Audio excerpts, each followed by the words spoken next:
Tobias, come on up, dear. I sent you an invite. Yeah, it shows me up here. You should see me. Okay, I don't see you. What the hell? Oh, there you are. Hello, hello, hello. You know, Hello, how I'm you doing? I'm fine, Tobias. How are you? How are Pretty you? good. I'm so glad that you're here today. I'm here with my dear friend Tobias Bay. This man is the gangster of personal and business credit. Whether if you want to develop your personal credit, whether if you're looking for business credit, this man has the gangster of credit. He's been doing it since you were 18. How old are you now? Like 42 now? You've been in this game a 42. while. Yes, I have. Learned a lot. And he's here to share that information with us. Tell me a little bit how you got into it and how it progressed to this because you are a master. I've seen the work that you do and the people that you've helped, and you're beginning to help me once I get my shit together and get with you. And you're amazing. You've done some amazing things, I know. And you're also Uh, a good friend of Veronica's too, and you're all good with me. yep, I appreciate it. 18, I went and got a credit card and blew it up. Had no understanding of what credit was or how to use it. I felt like I was rich. I did what most of us do when we don't have knowledge about that. I went and hung out, spent it eating pizza, going to parties, and all of that stuff. And then the bill came and I couldn't pay it. And it was a lot more than I didn't realize how much I spent. So I was with my brother, and we used to work with my dad. He's an electrician by trade. So we used to go out and run wire and stuff for him. And we were in Home Depot, and they had this little credit repair kit. And me and my brother said, I want to try this out.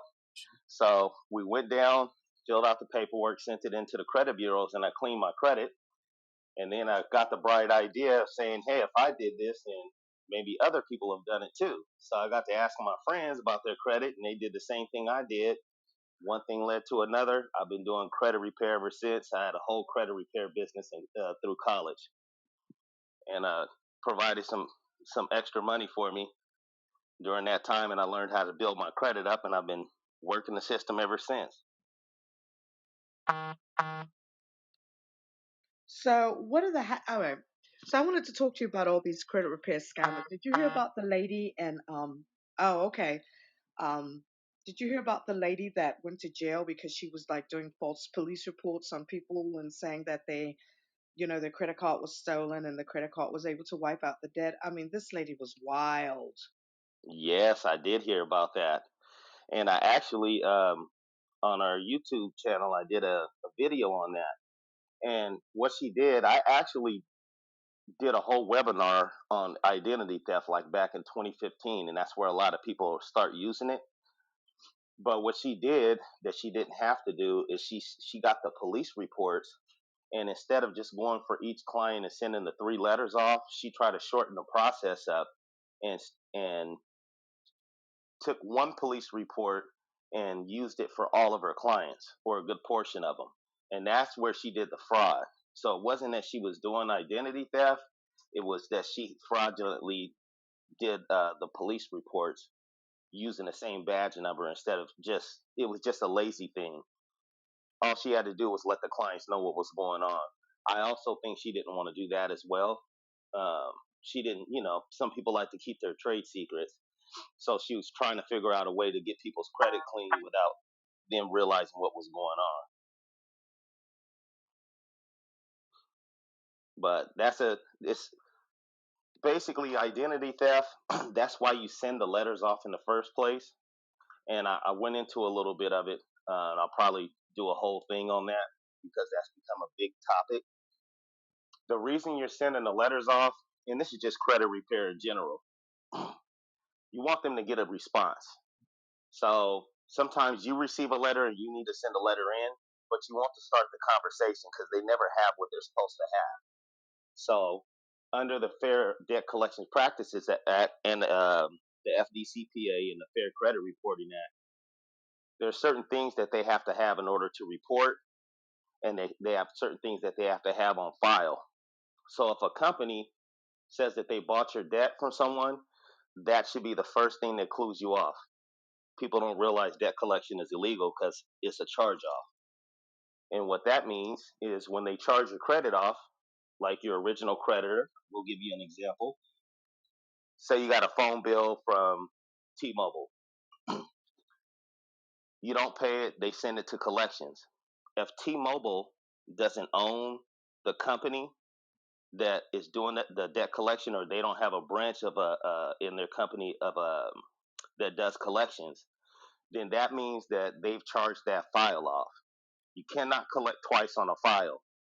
So when they charged it off, they did a 1099 and they reported it on their taxes. So instead of getting money, they're going to get tax credits for that. So whoever comes behind them is not supposed to have your information. One, to be collecting the debt in the first place. But two, even if they did purchase the debt from them, they got what they call media that comes with like a debt buyer. So they buy $10,000 worth of debt from T-Mobile. Each one of those accounts will have all of your name, address, some statements, so on and so forth. But what it also says inside of that media is that they don't guarantee any of the files or the information is correct. You're supposed to put that in your debt collection letters for anybody that's taking notes. Put that in there. You want to see the purchase agreement and you want to see the media for your file. The reason they won't put that in is because you'll win your case every time, because it says that in the inside of the purchase agreement that they don't guarantee the validity of any of that. So it can't be verified. But the big thing you want to do when you're sending that letter, that first letter, is to get them to start sending you something back. And sending you getting a statement, what's some of the other stuff they send? Or a contract with another company's name on it. That's not gonna go. It has to be a contract between you and ABC Debt Collection Company, showing that you gave them express permission and consent to have your personal information and they provided you with services. They can't take the original creditor's information and say, yeah, I bought this from them, you now owe us. That's why you're sending the letters off. So you do 3 rounds of letters. No matter what they send you, you keep going, just like they keep going. So when you get to your second letter, you're going to send them like an opportunity to cure, some call it, or hey, this is another attempt to validate the debt. You want to put the mail number that you use on your first letter and maybe a copy of it and say, hey, either your response was not what I asked for, and then you send the same letter again, or you can say you never responded. I'm giving you an opportunity to cure. When you get to the third letter, that's your default letter. And in your default letter, that's where you want to start listing all the violations. You can actually do it in the second letter, like towards the end. Here's going to be the consequences and what you're in violation of if you can't prove X, Y, Z. When you get to the third letter, that's the default letter. That's when you're able to do your identity theft, because now you have the most important thing that she didn't have, and that's proof. Now, when I go file my police report, I'm in the clear because I'm going to attach that to my police report as proof that I sent them this. They didn't have any contract. I don't know who this company is. Here's what they sent back, and I don't have anything with their letterhead or their name saying that we did business together. Then they got to erase it. So that was the whole identity theft in a nutshell. That's how you use that. And you'll get pushback too from the credit bureaus as well. Just keep going. They have to block it. So, Tobias, can I give a little context for this? Uh-huh. Absolutely. Hey there. My Hey. favorite credit building gangster, for real, for Yeah. real. Hey, How you doing? I'm good, man. Listen, so for everybody that's listening, I want you to know that this man here is the true G in the game at credit. And just to give some framework, because I always think about things in framework so that they're easy to digest. What he's talking about essentially, and you can correct me if I'm wrong about this, Tobias, but he's talking about putting people. It's an administrative process. It's the same administrative process that creditors and let's say the IRS do to you. In other words, they contact you. They say you have 30 days to respond to answer to this alleged debt, right? And Mm. if you don't respond, right, then they send you, then they escalate to a second letter. And if you don't respond, then they escalate to a third letter. And so what you're basically doing is you're using the Fair Debt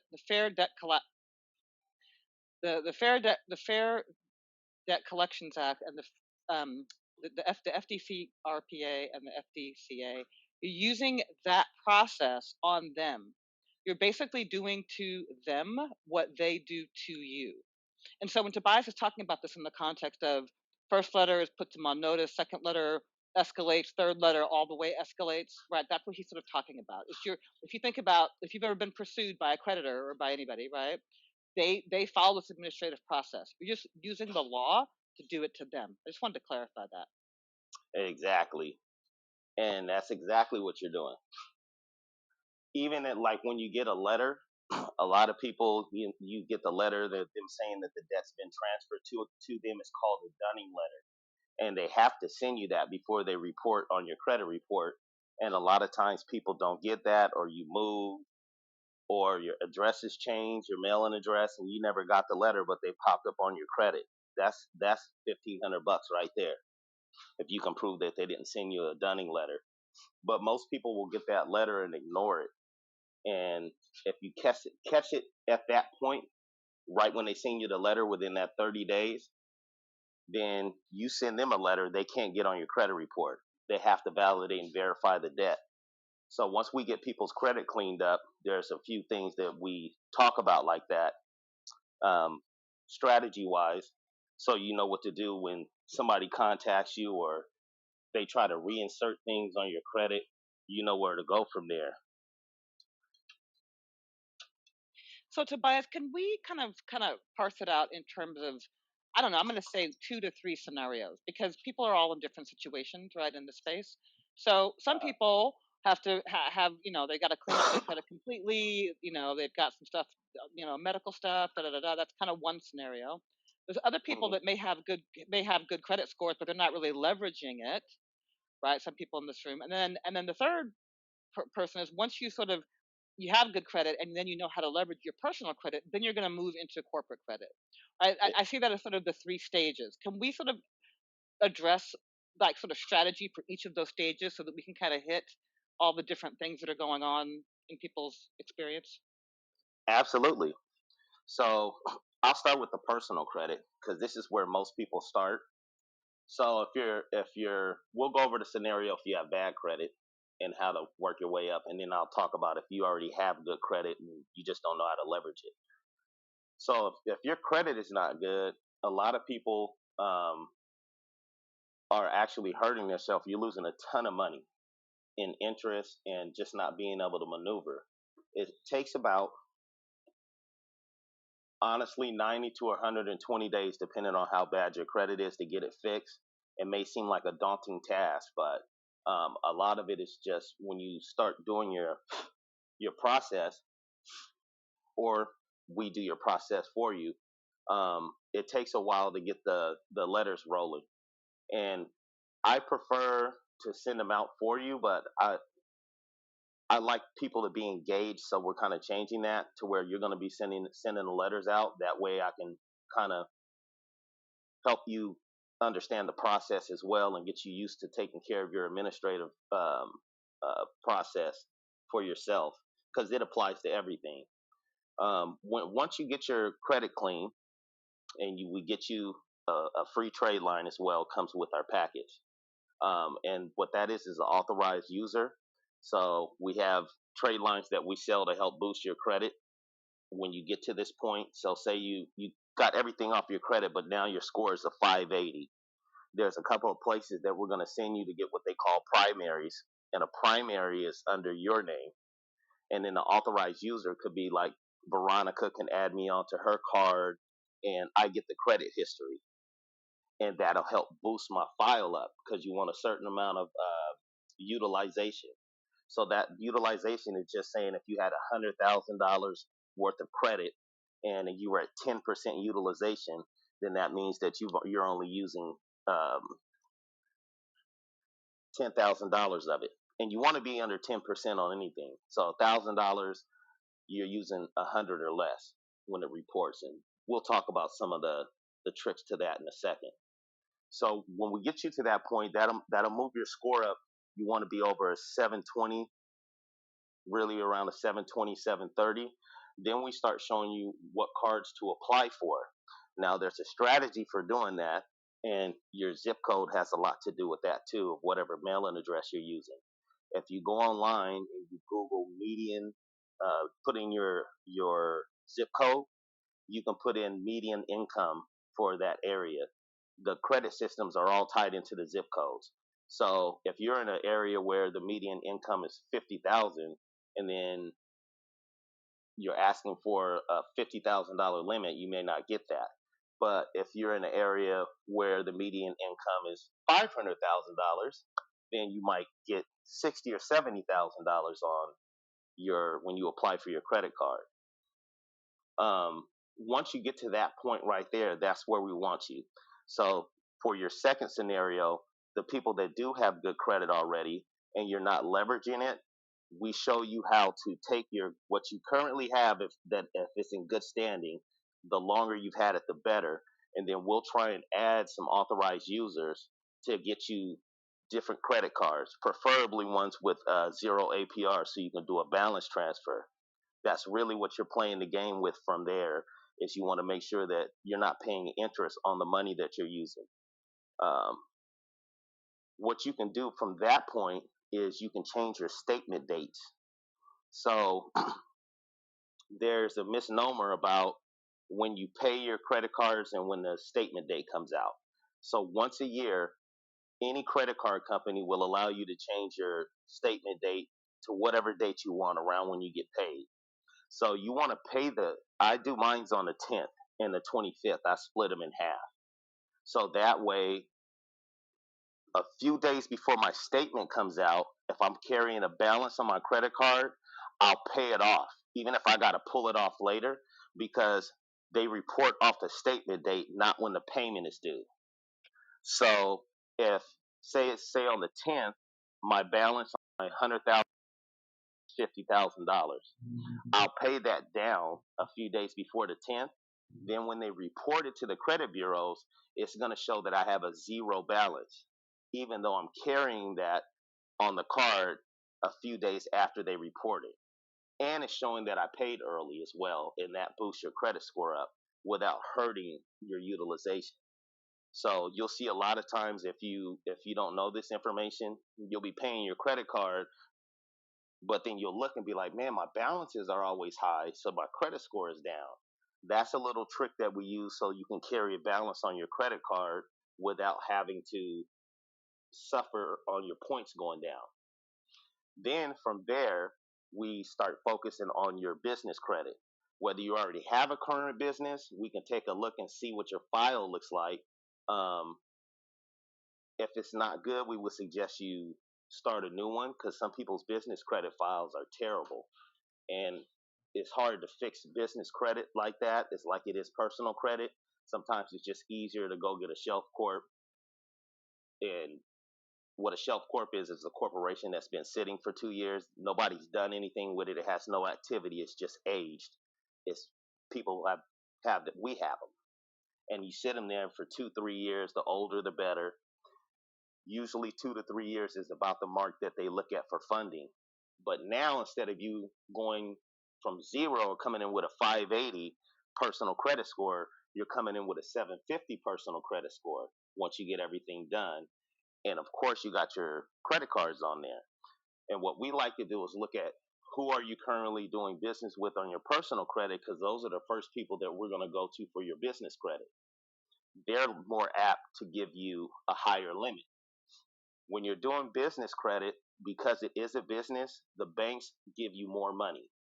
They rather give $100,000 to a business in a form of a line of credit or a credit card than to you personally, because you're more apt to um, not pay on a personal level. You'll default.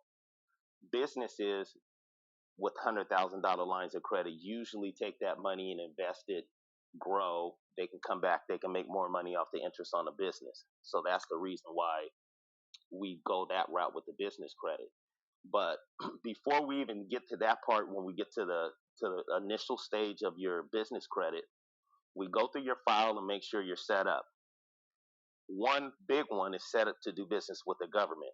And with this new issue we're about to have with they're calling it a recession, I call it a depression. That's going to be key. The government has billions of dollars set aside to do business with the public. We just weren't taught to sign up and how to get these grants and these contracts. And that's state, federal, and local. And you don't have to do it in your state.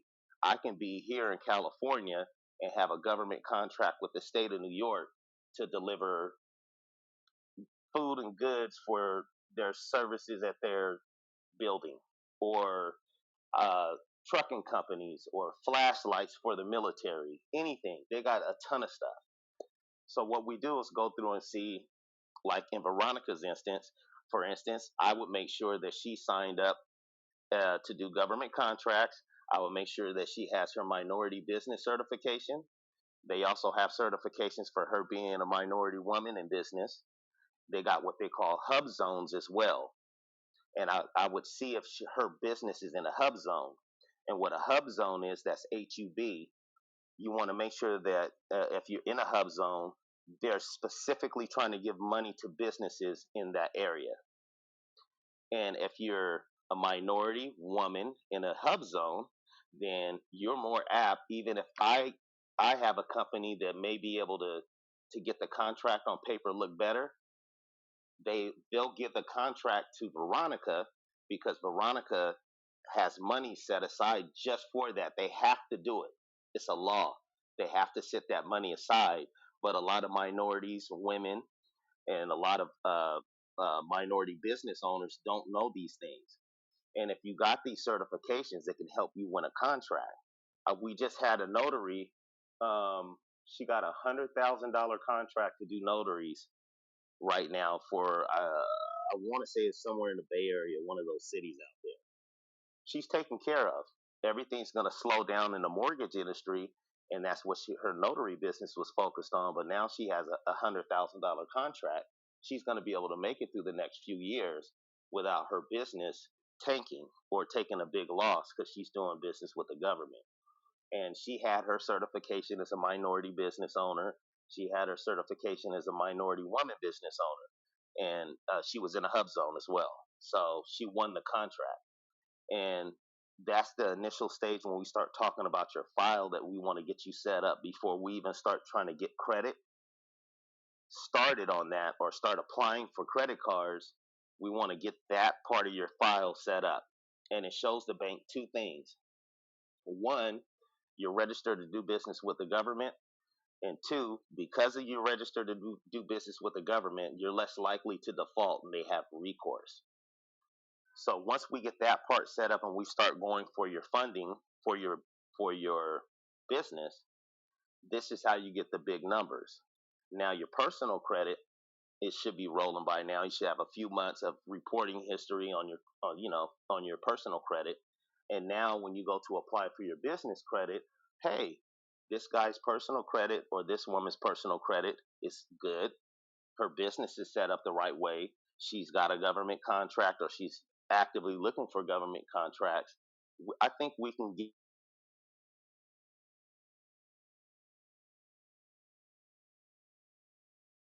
I don't know Back a what few. happened.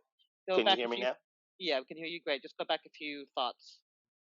Okay, we'll start back with the government contracts. Yeah. So you want to sign up, get your business signed up with the government, and they got certifications that you get. You got minority certification, you got women uh, minority certification, you got hub zone, which the hub zones is just the area that the government is looking to give money in. Every city has them. You can look on the map and see whether you're in a hub zone. And what that does is that allows your business to maintain, especially during this time that's coming up with the Great Depression that I'm calling it. They're calling it the Great Recession, but I think we're going to double dip here in 2023. If you can do business with the government does not run out of money. And they got tons of grants set aside for minority owned businesses and people who are have these certifications. Even if my company maybe look better on paper to do the business, you can still make money and get contracts because that money is set aside specifically for you. So it's easier to get the contracts. And by law on a federal, state, and local level, they have to do that, as well as private organizations like Bank of America, Wells Fargo. These banks have to have certain money set aside to lend to minority owned businesses if they're certified. And that's a big thing that people skip over when they start a business. You just go in, you open up your bank account, and you go down the road. Well, before you do your funding, you want to make sure you have that set up, even if you can't get um, a government contract right away. And we do show you that's part of our program as well. We show you how to do the grant write ups, we show you how to do the research so you can get the government contracts that you're interested in doing. And it doesn't have to be a contract that is in your field. So if you have a trucking company can get a government contract to deliver stuff in wire, wood, and stuff like that. But they can also get a contract to send water to Air Force Base or clothes or whatever they say they need. You can bid on anything. You don't have to be in that field to get that contract, which I love. So once we get you set up, your file set up with the government, make sure that your addresses and everything is all together. We go for funding. Now you can do your business from scratch. It takes a long period of time though. So you can build your business credit up from scratch, but you're looking at adding an extra 2, 3 years on, starting it with zero money when you can use your personal credit as leverage once you got it set up to PG your business. So they're going to give you higher limits as a business than they would as on your personal credit because businesses usually make more money and have less of a chance defaulting than somebody that has personal credit. You're more likely to default on that amount. So where you may be, the Discover card, you might have a Discover card for $10,000 personally, but if you apply for that with your business, you may start out at 50 or $60,000 instead of 10. So we try to set you up so that you can get started with your business that way. There's also lines of credit that we can get you access to, and then working capital loans as well. After we get you to that part and we get your business funded and hopefully get you a government contract, um, we put all that in a trust, and that trust gets appraised. They call it a valuation. So they'll come in and they'll appraise all the assets of the trust. So if you got 2, 3 businesses in the trust and they're cash flowing, they'll figure out how much those businesses are worth. So as an example, say you got 2 businesses and they're both worth $2 million, then your trust is worth $2 million, right? And because the trust is paying all the bills for the businesses, that's where you get your tax advantage at. You get your tax credits. It lessens your tax liability, and that's a very important thing. But the exciting part is you get trust certificates. I don't know if any of you guys ever seen a business. You get these certificates or shares. It's just like shares of a company, but they call them trust certificates. Once you get that trust certificate, it's worth money. So now you got a stack of trust certificates that add up to $1 million, however you want to break it down. Well, this is where people go get big money for their trust by taking it into the bank with their valuation and saying, hey, I'm willing to leverage part of my trust in order to get a loan. Remember, loan money is not taxable.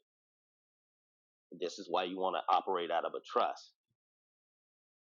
You can set it up, and this is why people love real estate. Grant Cardone is a great example. If I don't know if any of you guys know who he is, Um, Oh, he we all does know this. who he is. We Yes, all we know. know.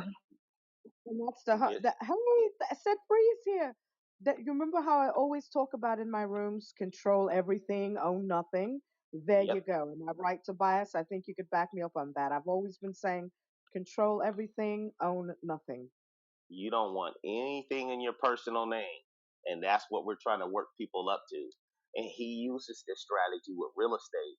And that's why he's not paying any taxes. It's because he's doing what I just told you guys. And he's going to the bank to get a loan. They can't tax that loan money. And then the assets are paying back the loan, and he's got the money in his hand. That's your family budget. Lowers your tax liability. Now you're not getting hit over the head for 50, 60, $70,000 a year. And we show you how to get tax credits in case you have an issue with the IRS. You can go ahead and get your situation set up together, and we'll show you some other tricks on how to get some tax credits so you can have them take it from the tax credits and not out of your pocket. So that's a big thing too in business is people not being set up correctly and paying more taxes than they should. Tobias, we just got a question in the back channel. Almaz did about whether the grant, just to back up a little bit, Uh-huh. the grant or business credit opportunities, can they be used for online businesses? Right. Absolutely. So let's say you're a coach or you have whatever, just whatever the thing is. You can, so we talk a little bit about that scenario. Yeah, you can use it for online businesses as long as you have a physical location. You can use a virtual address for that. They're becoming way more friendly with online businesses because that's where everything's going. Everybody's online. The biggest company in the world is Amazon, and their online business. So you can definitely use it for that, and you can get grants and things.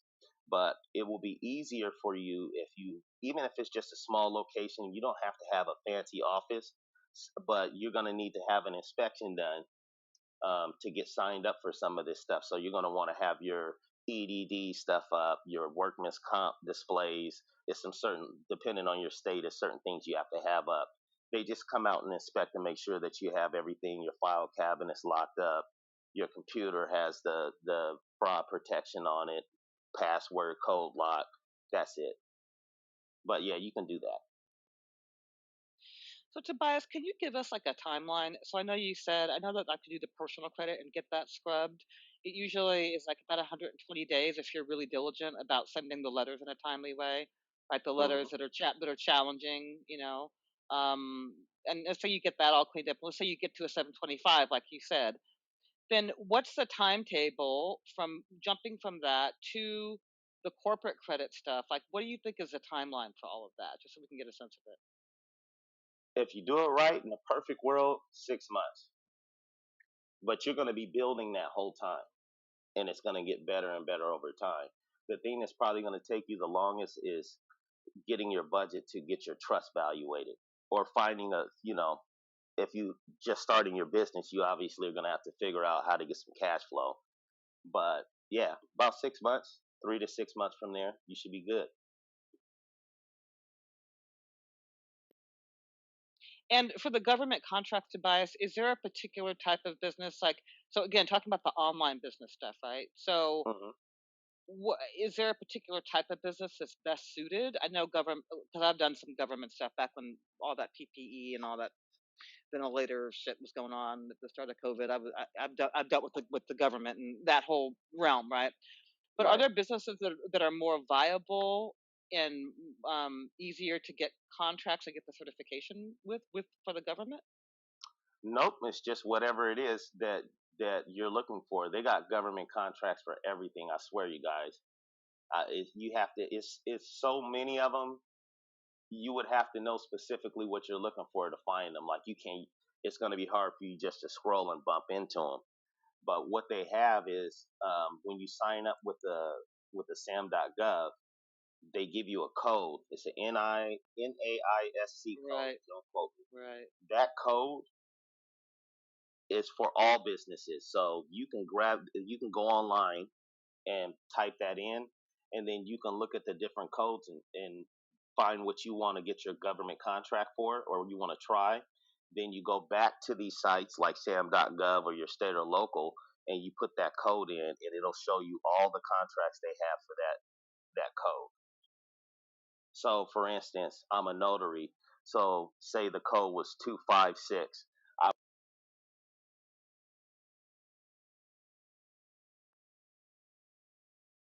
Whoops, did we lose him again?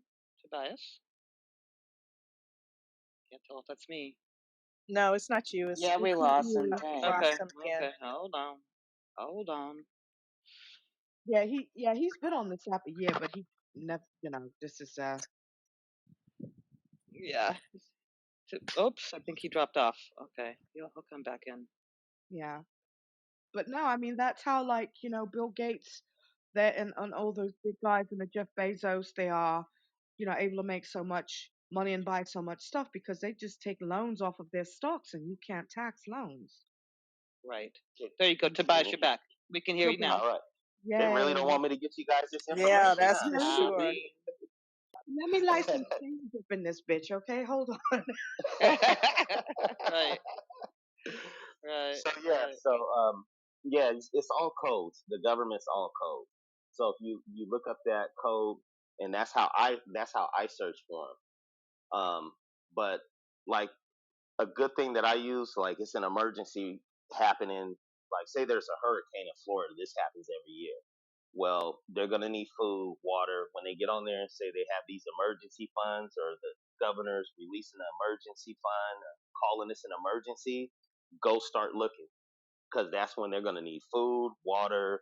People need shoes, blankets, healthcare equipment. I mean, you'll see it light up like a Christmas tree, and you start putting in, putting in, putting in. But you need your credit together when you do that, because sometimes they don't pay you up front. You can ask for an advance, but you might have to put the buy everything and get it started on your credit card, and then they'll pay you when your invoice comes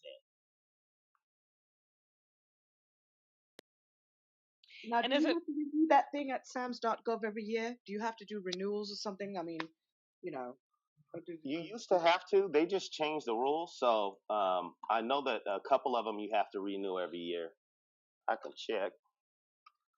Um, but yeah, they do make sure that you keep your information up to date. They'll send you an email if you need to renew. And it used to go through Dun and Bradstreet, but now they changed it. So when you go to sam.gov, they give you the updated website. They fired Dun and Bradstreet, which I'm happy about because they're just gatekeepers. Dun and Bradstreet was awful. There were so many people with Dun and Bradstreet that issues. Yeah, always Do not selling. pay Dun and Bradstreet Mm, a single solitary dime. always They selling. when you get, yeah, you don't have to pay to get a DUNS number. I can show you how to do it. They'll automatically do it. You can force them. You don't have to pay $1,000 for a DUNS number. but now, Tobias, I have a question. This is kind of born out of personal experience. If you're going to get a government contract, and you start applying for, I don't know if those are RFPs. I don't, maybe they're RFPs, right, at the federal level. Do Hmm. you How do you get priority in terms of being? I know you get priority if you're like a minority owned business. You get more priority if you're a female owned business. There's because what's funny is that Jomo, my boyfriend, right, his cousin is kind of the HNIC up in the government federal procurement arena. Like he's the Hmm. guy that pushes the button on all the deals. And we were trying to do some stuff with PPE a while back, and it was a wild west, so because whatever. But what I in talking to him, like he was sort of saying that there was sort of a profile that got priority, and they would begin to float those government contracts around to the different program managers, people that are sort of assigned to procurement, right, for whatever the goods and services are.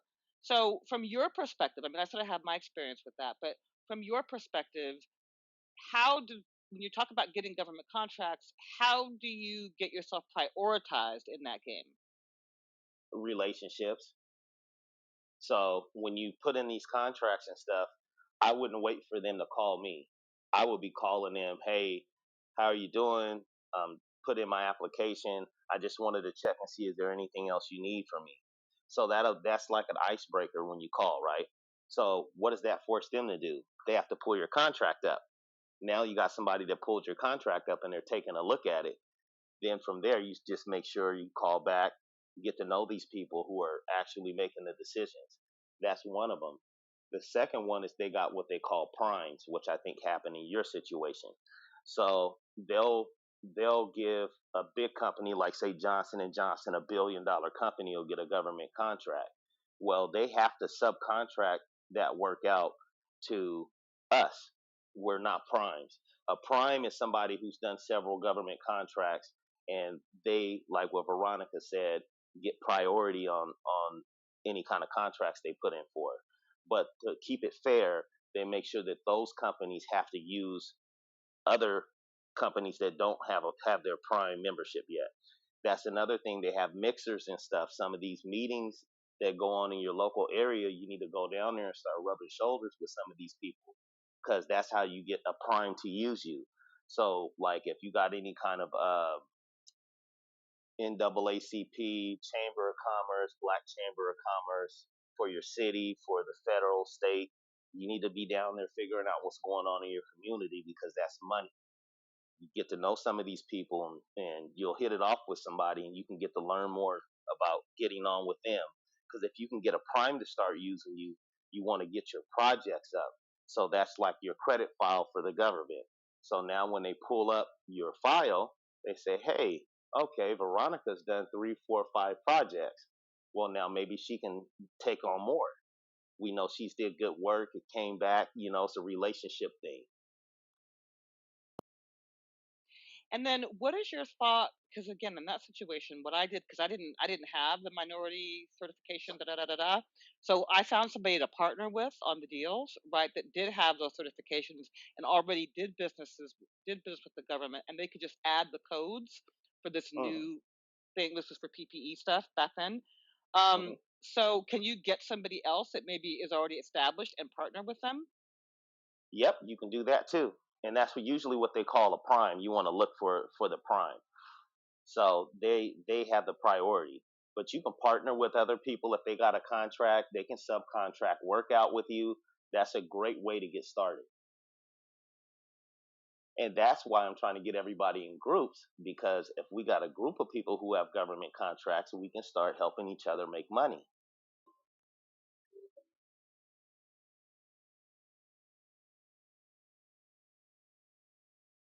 So I have a lady in the chat. She goes, I don't know if I missed hearing him, but if your credit is excellent, but you don't want to PG a new business, what is the best process to develop business credit? The same process. You're going to start with your government registration. We'll leave off from there.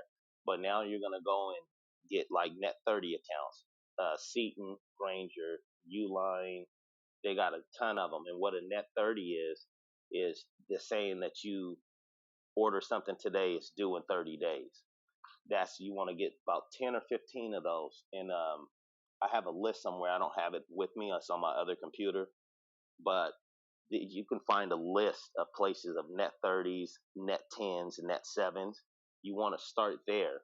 Then once you get through with that tier and you get about 10 or 15 of those reporting on your Dun and Bradstreet and your Experian and Equifax business report, then you want to go to places like Office Depot, Staples, gas cards at Shell, uh, Wawa Fleet is a good one. You want to get some of those installment or revolving accounts going. Once you've established that for a while and you see you got an 80 paydex score and your Experian or Equifax business score is good, then that's when you want to go into the bank. So you at least need between 10 to 15 net accounts and maybe about 5 to 6 revolving and installment accounts. Secure cards are also a great way to build business credit if you have the money. Um, After 6 months, they usually unsecure the amount. So if you got like $5,000, you can go to Wells Fargo or BBVA, get a secure card in a bank account, and then you want to actually start making your business deposits there, whatever bank card that you're aiming for. So you can create a relationship with them and they can see your payment and balance history that you're a good customer. Navy Federal is good too. Um, then I would look for at that point, once I got a couple of secure cards going, then I would come back and try and get a line of credit, maybe from Wells Fargo or BBVA, try and get a credit card with a higher limit. Once you get the credit card, that's when you can start the process of moving the money off the card and putting it back on, like I was telling you, 3 days before the statement date. So it starts looking on your business. The same thing applies to your business credit. It won't look like you're spending money. It'll always be zero when they report. Then you call them every 3 to 6 months. Hey, I was wondering if I qualified for a limit increase. Computer's going to give it to you. Remember, it's a computer that's making the decision. You can get a manual override, but that the computer is telling them to give it to you or not. So if you can set it up so the computer is in your favor, you're going to get your increase or the credit card that you want every time. And then another strategy for the lady that asked that question is if you look on these different credit cards, you figure out what bank you like in your area, go on there and see what cards that they underwrite. Like for instance, Citi underwrites Office Depot. So when you get an Office Depot account, that's linked to Citi. So that would be a card that an account that you would get with your net 30s or your second tier step of your office supply and installment and revolving accounts.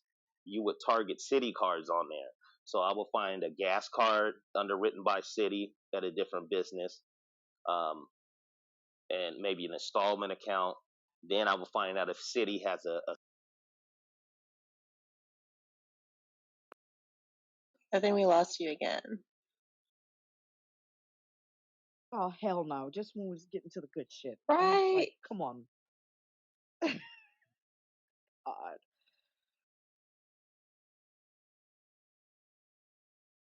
PG stands for personal guarantee.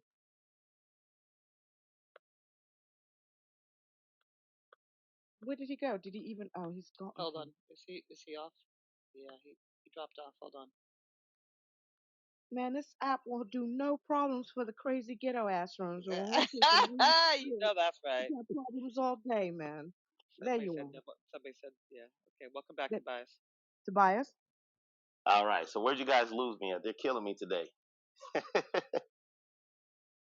Can you Yeah, hear we me? can hear you. Yeah, you were talking We can- about after you Uh, start to get the net 30s and you start doing the whole statement thing. You're talking about sort of yeah, that build out. Yeah. yeah. So the same thing applies with your business credit. That's just a credit strategy, period, of making sure that you pay before that statement date so that your report looks clean. That's the important thing. And it tells that you're dealing with a computer. You can do a manual override, but the computer is telling the customer rep to give it to you because you did it right on the back end. And then what you want to do is you want to target banks. So if you know that you want to get a Citi credit card, a business credit card from Citi, you're gonna go find out online what they underwrite. It's like, for instance, Citi underwrites Office Depot. I know for sure, and they also underwrite, I think, Shell's gas card. But you can look on the application in real small print, and they'll tell you what bank is underwriting that card. So if you want to target a Citi business card, I would start by targeting the other ones like Office Depot, a gas card from Citi. You want everything Citi. Then when you get Citi, you'll do the same thing for Bank of America and Wells Fargo or T Bank, whoever you're targeting. That is a strategy that I use to get my clients set up with certain banks or certain cards. American Express is great too. They're the best. That's when you can get your Delta fly miles reward points. So Tobias, can you talk about this in the context of the coming depression that you're talking about, or the depression that we're in, whatever you want to call it, and how that's going to impact people that are applying for both personal and business credit? Like what is sort of the downward pressure that this coming environment might place on these strategies? Can you talk a little bit about that? Absolutely. It's gonna place a lot of it on. They got what they call A paper. When you got good credit, you're considered to be a paper. That means banks want to underwrite you so they can put it into a fund and put it on the stock market and do their derivative thing with it. If you don't have good credit and you're what they call a subprime um, borrower, meaning your credit is not good, your file may be fair to poor, you're going to have a really, really hard time making it the next 2 or 3 years because you're not going to be able to get any money. You're not going to have any flexibility, and you need it. You're going to need it because they're about to start playing with the food. They're about to start playing with the gas, which you guys, have, we were all experiencing. Gas is like $6 in California. It's ridiculous. It cost me $120 to fill my car up the other day. You're gonna need some leverage for that. People are gonna be getting laid off of their jobs. Income is gonna take a hit. This is why you want to have your credit set up and have your trust in your business in place. And that's why we're pushing that right now because it's about to get real, real rough. You thought '08 was something. What I see coming, being in the mortgage industry and looking at stocks every day, it is going to get real bad. And our government policy right now is I don't know who's driving the wheel, but man, it's real bad. And that's why we start coming out to encourage people to start getting their credit and things fixed and getting with groups of people that are doing that so we can hold each other up. And so, And from the indicators that you see, because I always say that you're like my canary in the coal mine, right? Because you watch all the leading indicators of what precedes and precipitates collapse and depression and all of that.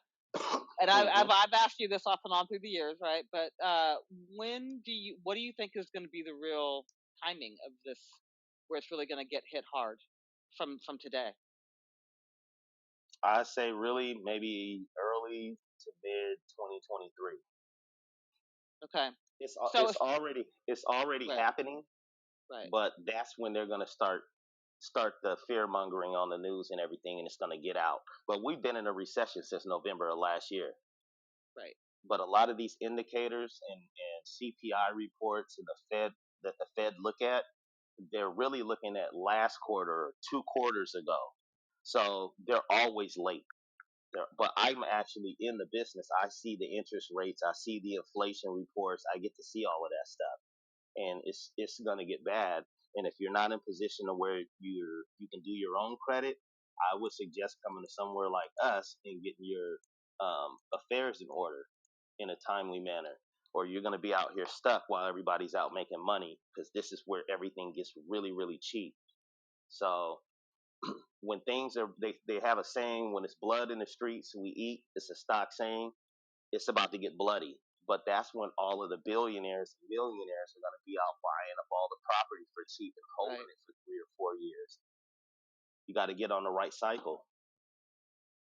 So ostensibly, if it was going to go down pretty hardcore first quarter of 2023, then starting today, right, which is, we're midway through June, if somebody started today, got their personal credit cleaned up, and started the business process, they could ostensibly be in good position, even if they're starting with like a fair credit score, if they were very diligent and organized and all of that, or had you do it and lead the process. Absolutely. And I would suggest, I know people don't like to, but it's just like owning a business. If it's not your strong suit, go hire somebody to go do it. You be wasting time and money, and you're gonna want to be ready for this. I know Almaz does the tax lien stuff. It's you guys are about to bubble with that, 100%. And you want to be ready for opportunities like that because that's it's game changing. It's a life changer. Amen. And Tobias, how much cash do you think somebody would need to be able to allocate to just this process? I mean, right, just in terms of what they need to sort of, I don't know if that's a weird question, but every Uh, process takes some money, but what do people need? I'm gonna say between $3,000 and $6,000 will get you there. Even if you start with three, that'll be your personal credit and your business credit, and then the trust next.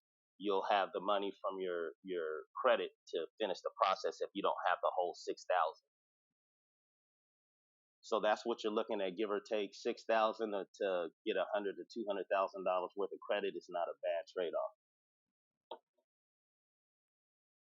That's it. I Plus, thought it would be a lot more. I just thought it would be a lot more. yep, we're coming out. We got some other things too that we're offering, but I wanted to make it affordable at this point for people, being that it's in such a crunch. But we're also setting up. We're helping people with foreclosures, and maybe I can come back and talk specifically about that. But we're going to be coming out with a program for people who do get caught and they're in trouble with their house before they lose their equity in the house. We can get you out of foreclosure. Your payment may be a little higher, but we can get you out of foreclosure and get your credit clean so that you can refinance the house into a lower interest rate. So at least you still got your home, or you can sell it, or you can do whatever you want. But that way you're not out on the street and you lost everything. Been through that. That's not cool. So that's one of the things that are close to my heart that I want to put out there and help people with, because after that I sat down and really studied on what mistakes that I made in my processes and what I did, and I think we found an excellent program for people that are in foreclosure. God, where were you in '08? And now let me ask you a question. Would that also, like, if like if your student loan, because last week we had a little chat in a room about student loans, would that Hmm. also work for student loans if they sold your account? Because a lot of people are really drowning in student loan debt.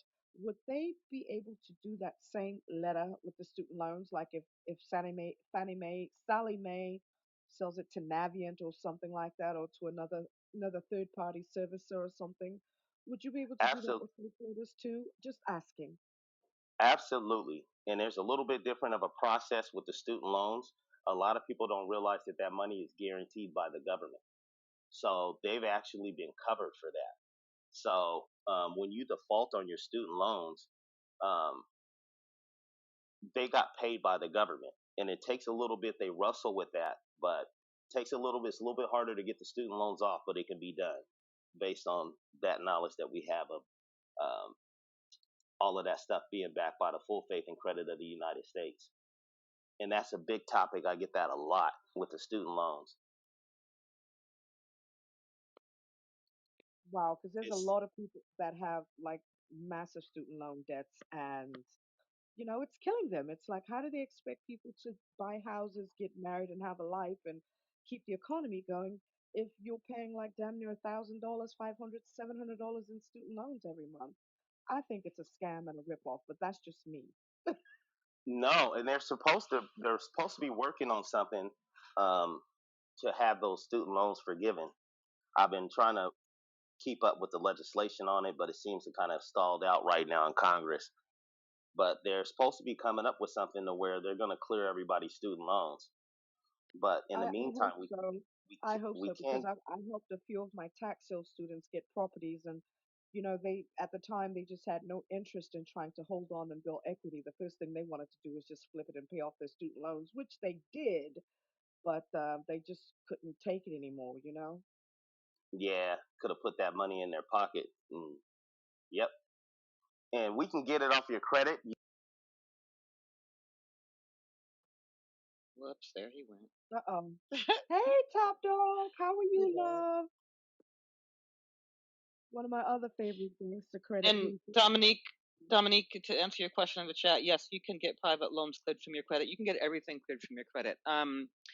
As I said before he comes back in, because I became friends with Tobias years ago after I went through a really terrible divorce and my baby daddy ex-husband walked away from everything, left me holding the bag, right? And so you can get um,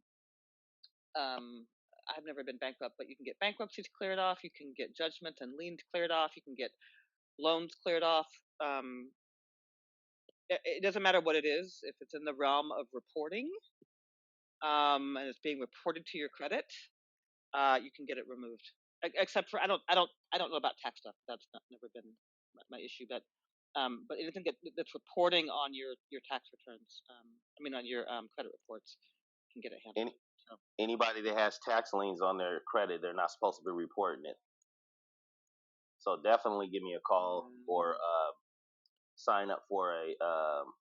I put the link in there. You can click on the Noematic Elevation Group link in there and click sign up, and we can have a consultation. Those are easy. That's easy money. You can get that off. And medical stuff. Can we wake up about medical bills and why no medical bills need to be on your credit report ever? Can we wake that up, please? Yeah, they just passed a law. If you got medical bills on your credit, they're not supposed to be reporting them.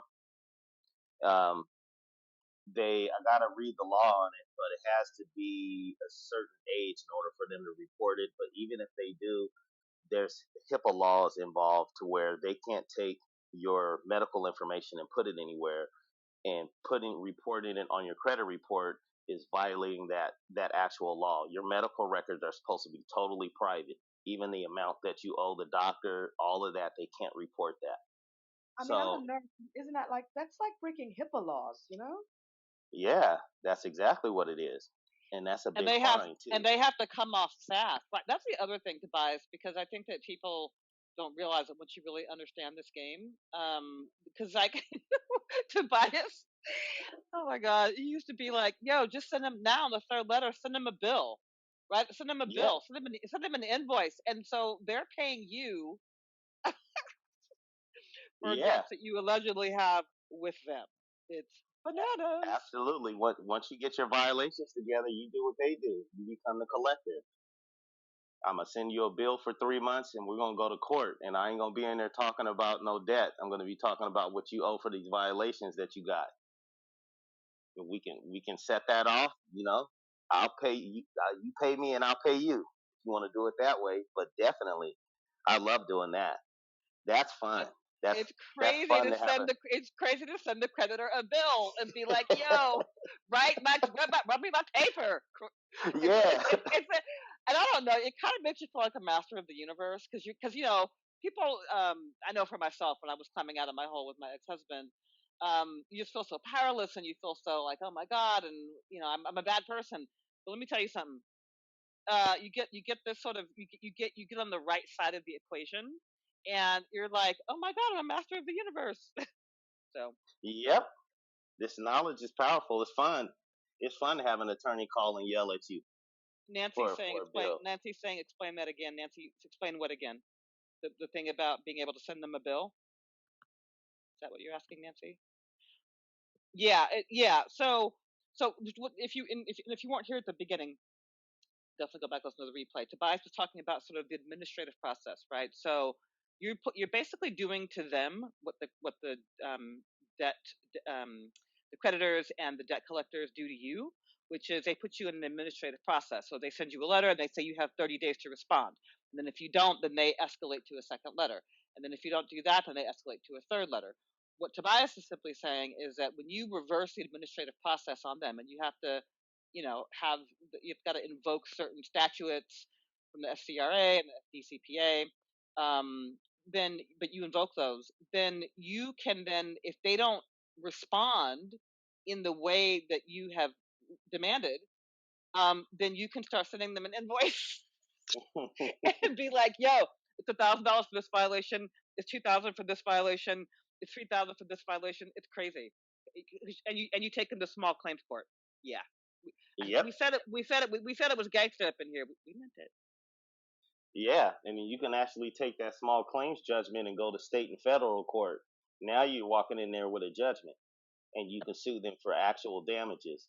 And what actual damages means is, say that because that was on your credit report, you went and applied to get an SUV for your family, and that SUV cost $80,000. Well, if for some reason you didn't get that SUV and you got the letter, they send you the denial letter. Take that puppy. That's actual damage. This car was $80,000, and I couldn't get it because you guys had these violations. So when you take them into court and you get that in the small claims court, then you take that judgment from small claims court and you walk it up to federal. Believe me, they're not gonna let you get all the way there. Once they see the attorney sees what you got, they're they're gonna want to settle with you. And don't be greedy when you're settling. A lot of people are trying to get it all in one day. But if you can settle for a good amount of money and go on down the road and do it again. So I have a back channel saying evictions. Would they be able to get evictions off? Yep. Somebody, she said she had co-signed something for a family member to get an apartment, and they lost their job and they couldn't pay their rent, so they got evicted, but it was on her. So what do they do about that? How can they handle that? So what you're gonna need to do is freeze your LexisNexis, SageStream, um, Clear something. There's a few different bureaus. See, they got Yeah, Equifax. Let me back up. They LexisNexis. got Yeah, LexisNexis and SageStream. Right.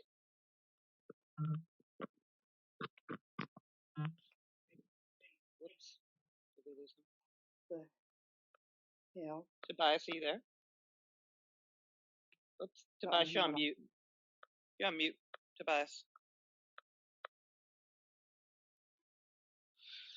This app is acting hella crazy today. Hey, Top Dog, how are you, my darling? Is Top Dog there? Hey, I'm here. Hey, thank you for so much for coming in. Hey, I was just listening, trying to see what I can learn. That's all. This is another gangster too. He's a good friend of mine in Chicago. He's helped a lot of people that I know. So go ahead and Oops, there's Tobias. You back in, Tobias? Yep. I Okay, don't there know you go. what it is. I don't know what it is with them Yeah, kicking it's me out glitchy. today. It's they're kicking a lot of people out today. It's been glitchy. Um, Yeah. Go ahead. But you were saying to, LexisNexis SageStream to block for an eviction. yeah, and let me back up a little bit so people understand what those are. So Equifax, Experian, and TransUnion, they have these data collectors that they go out. Like LexisNexis is a big one. Well, you got to find, and I can help you with that. I got a list. I just don't have my computer in front of me. You want to go block your information at those different bureaus that TransUnion and Equifax is pulling from. Like a lot of times, if you ever disputed a public record, they'll come back and say, "Well, we got this information was furnished by LexisNexis." So before you even start doing anything with TransUnion, Equifax, or Experian, you want to go block as many of those smaller bureaus as possible. It blinds them. Anobis is another one. So if you freeze or block those reports, when you go to dispute your eviction, you'll have a higher probability of getting it off. Plus, it's a public record. So you can also write down to the court, write a little letter saying, hey, um, I got this eviction on my record. TransUnion said you reported it. It's this, can you remove it? However you want to word it. They're going to send you a letter back saying that they don't report to third parties. Take that letter, send it into the credit bureaus. They have to take it off. That's any public record.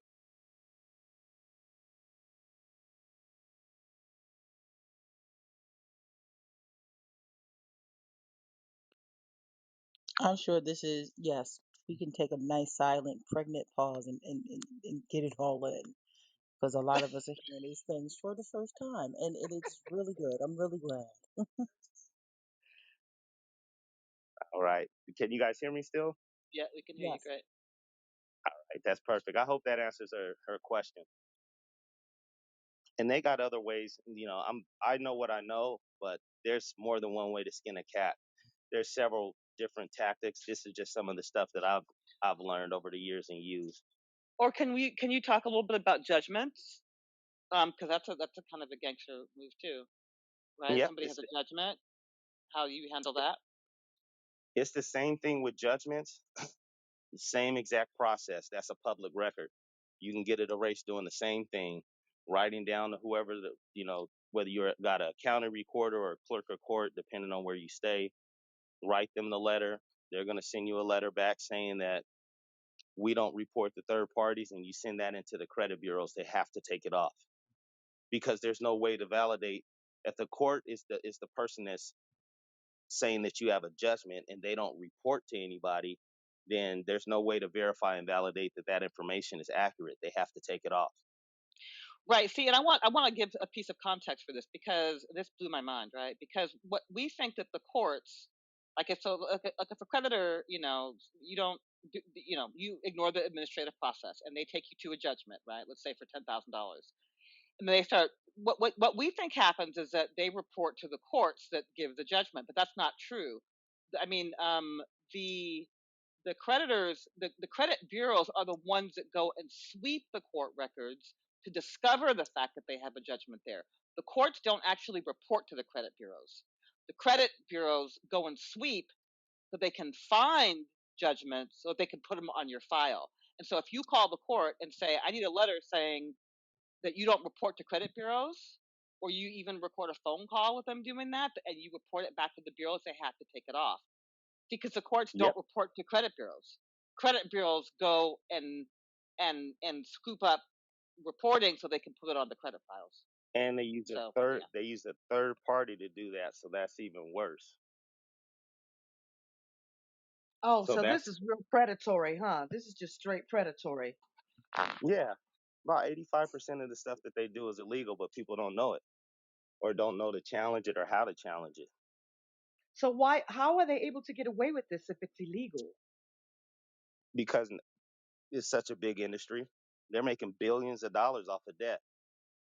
So for them, when they get fined, like I give you an example, Bank of America just got in trouble for predatory lending, right?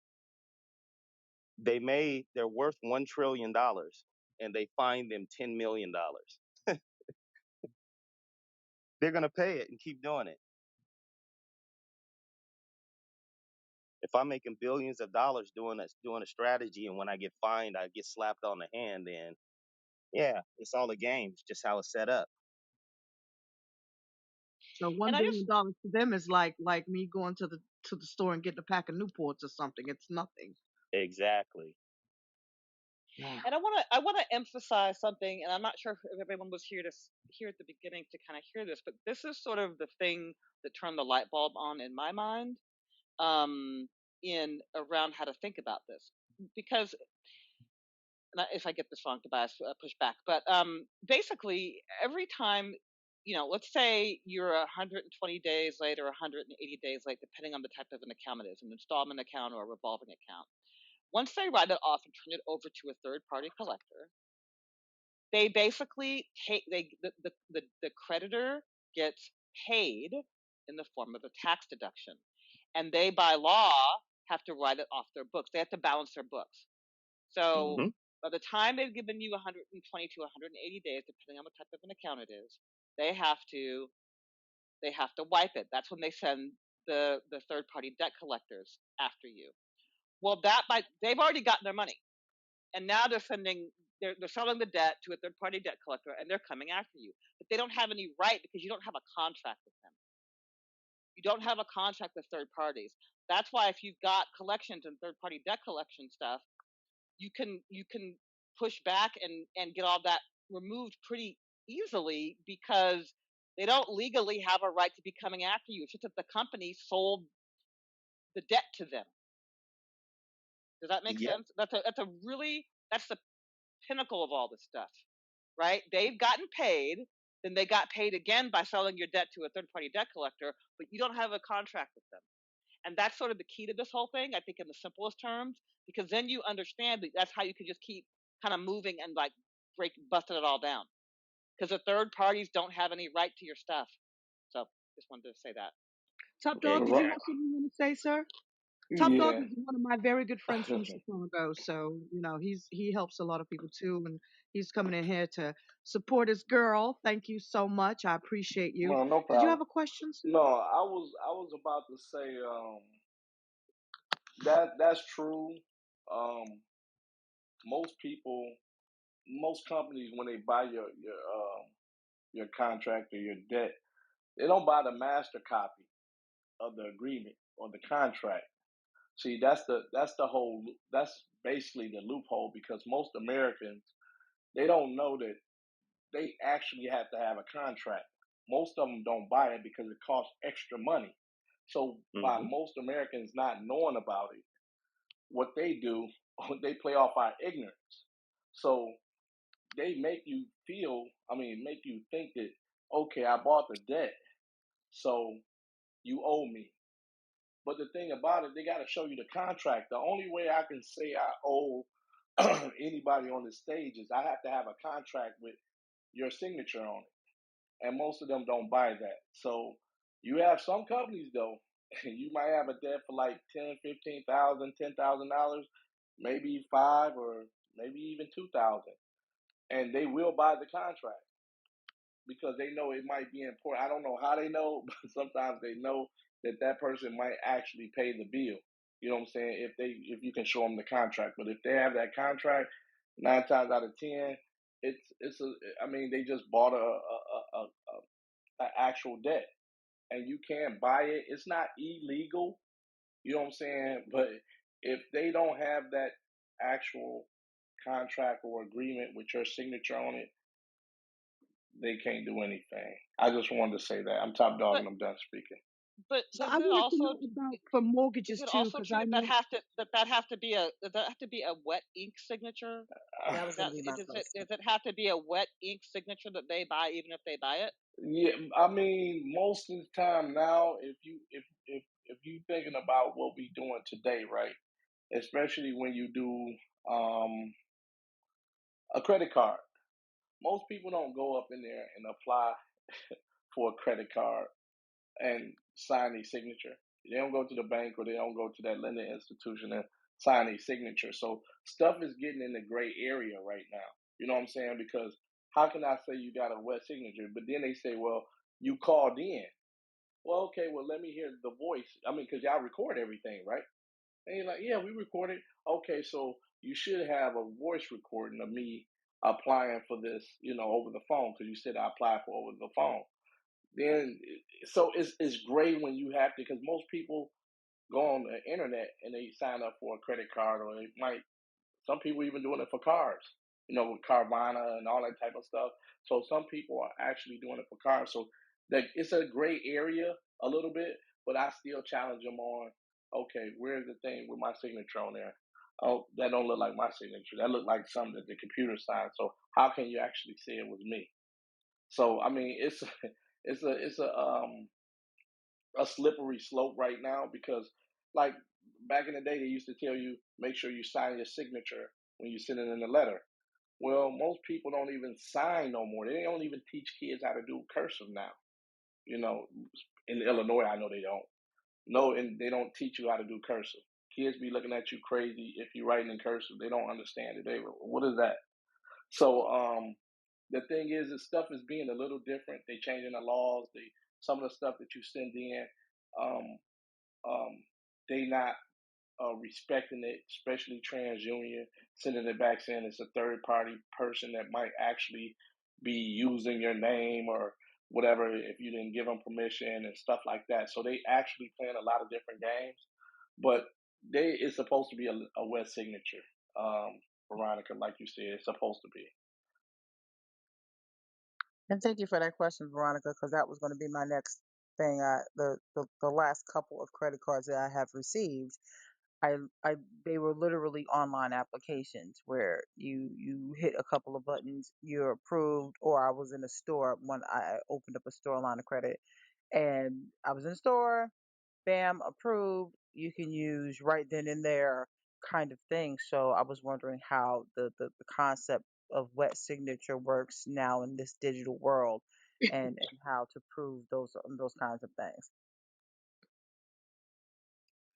Yeah, you still push on them though.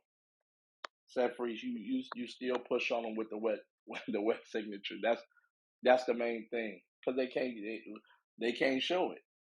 That's the whole thing. They can't show it. But then when somebody else, you got a third party um, company, collection agency with it, it becomes something totally different.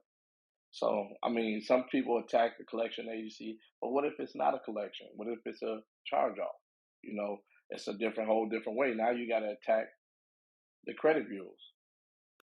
So I mean, I mean, it's a lot of different things. I mean, if it was really, really easy, a lot of people would be doing it.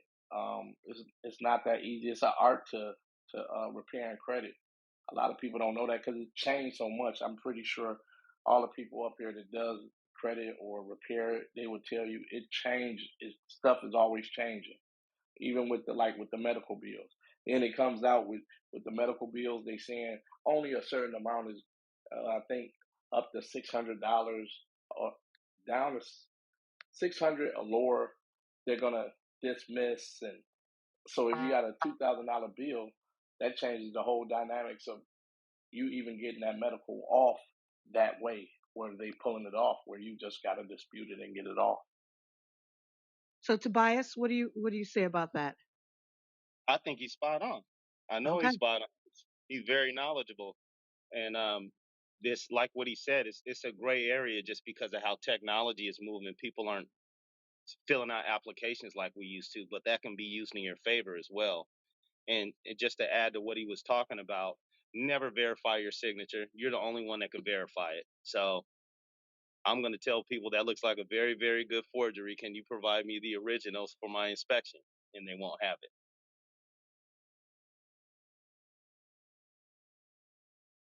But you're the only one that can say that that's your signature or not. They can't say it, especially if it's an attorney. They don't have any firsthand knowledge of anything. You guys should look up Trenzi versus Pagliaro. That's how you shut an attorney down, unless they want to get up on the stand and testify, swear in. How do you spell that? I'm gonna look it up and post it. Second. Let me pull it up on this one. Definitely just put it in the chat. Oh, somebody put it up already? No, I was just telling you to do it. But the thing too is, if anybody, if they ever touch my profile and look at me, and look at my bio, I've been incarcerated before. So I did 17 and a half years in a federal prison, the BOP.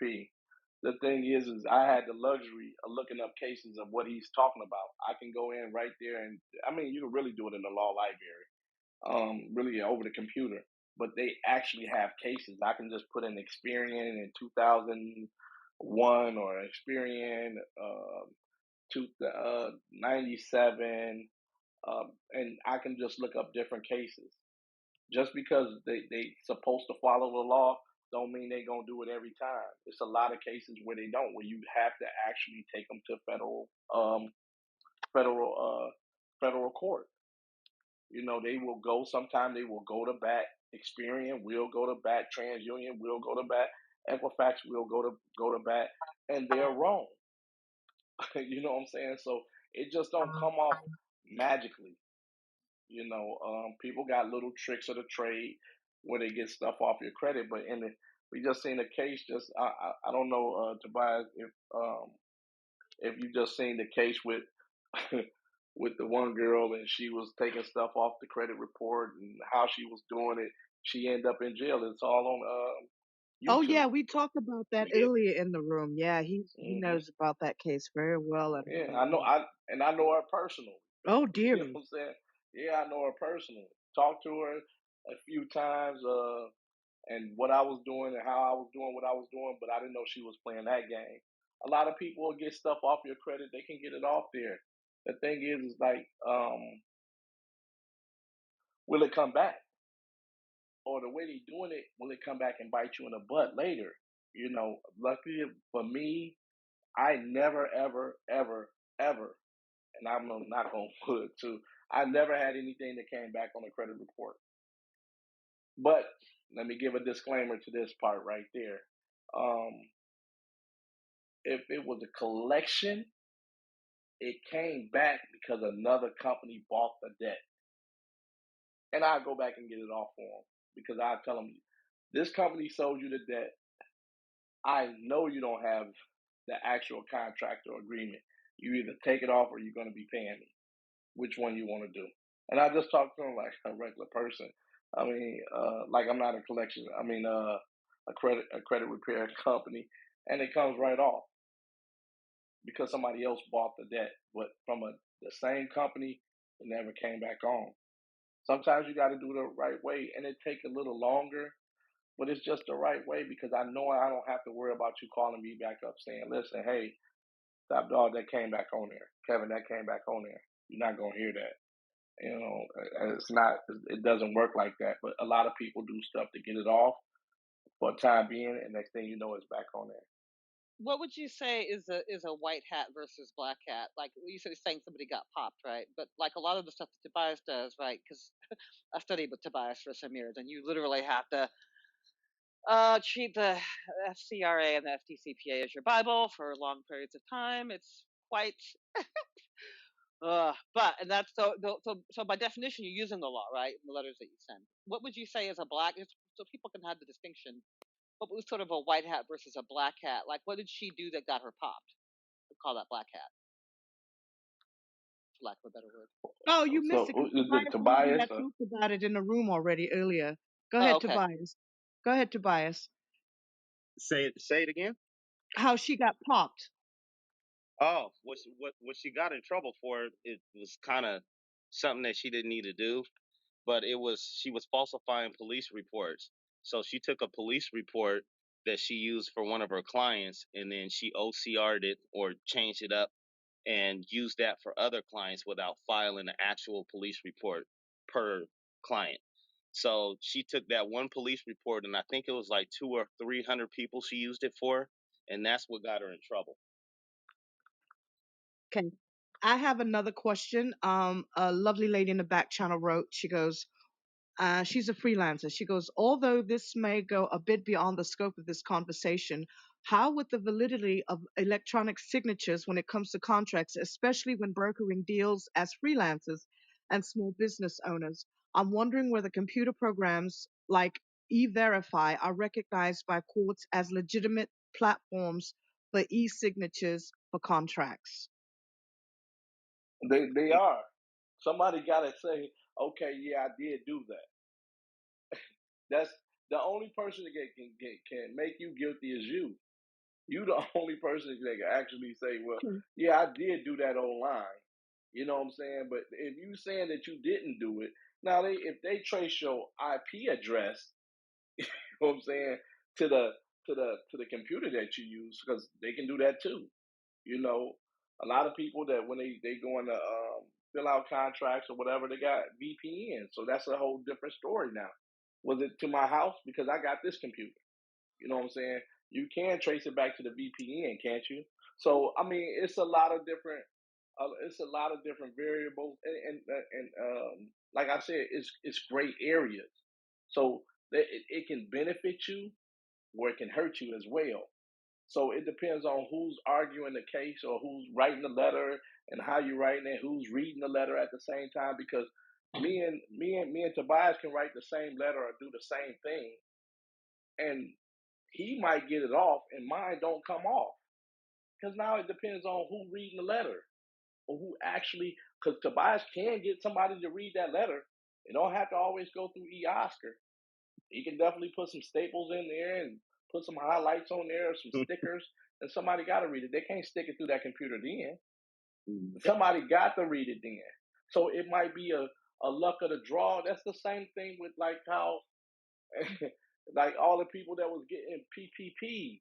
Well, you got some people who got it and some people who didn't. You got some people that had bad credit and didn't have everything that they were supposed to have, and they got a PPP, and then the other people didn't get the PPP. You know what I'm saying? That had legitimate businesses. You know, so sometimes it works in your favor, sometimes it don't. You know what I'm saying? And it depends on who's actually reading the letter, because everybody don't know the Fair Credit Reporting Act. You can't just tell me that you putting this up in the letter and they looking at it and they saying, "Oh, it's the Fair Credit Reporting Act, US USC Section 16." They know everybody. My mama is listen. Everybody can't tell you that. It's half the people that do credit repair can't tell you the Fair Credit Reporting Act or anything else. They can't quote you all the laws. So how can somebody sitting at a desk know exactly what it is that you're writing? Some people just be like, okay, I'm gonna just take it off. If I'm not mistaken, TransUnion was in Chester. If anybody know about PA and know about Chester, that's like a suburb to Philly. Chester, they killing people in Chester. But you got some people that work for TransUnion and Chester, or now it's Woodland. So it's people that work that might be black or Spanish or whatever, and they might just be like, you know what, I'm gonna delete this stuff. I don't care. It sounds right to me. You know what I'm saying? So it's all who actually get that letter in their hand sometimes. You know what I'm saying? So and it be the structure of the it just you sometimes you just get lucky, should I say? You know what I'm saying? Because it depends on whoever get that letter. And I'm not like, am I 100% right? No. Am I guessing a little bit? Yeah, but I know human beings. You know what I'm saying? Sociology. I mean, how basically how we think and how we move. Some people will just take the stuff off. Some people won't. But then, like I said, everybody don't know the Fair Credit Reporting Act. They don't know that. They don't know those laws. It ain't because you just sitting up there quoting laws. Sometimes it just okay, yeah. We looked up and okay, she did she did write a letter before this. She wrote another letter before this. Okay, yeah, you know what? We got it in the computer. We're gonna erase it. We're gonna delete it. Okay. So I mean that's how it works sometimes. Every time, no, but sometimes it works like that. Yeah, and that's how a lot of those people ended up going to prison. So, all right, Tobias, um, what do you have to Hi, say I do about have that? a question. Okay, Jenny, you have a question.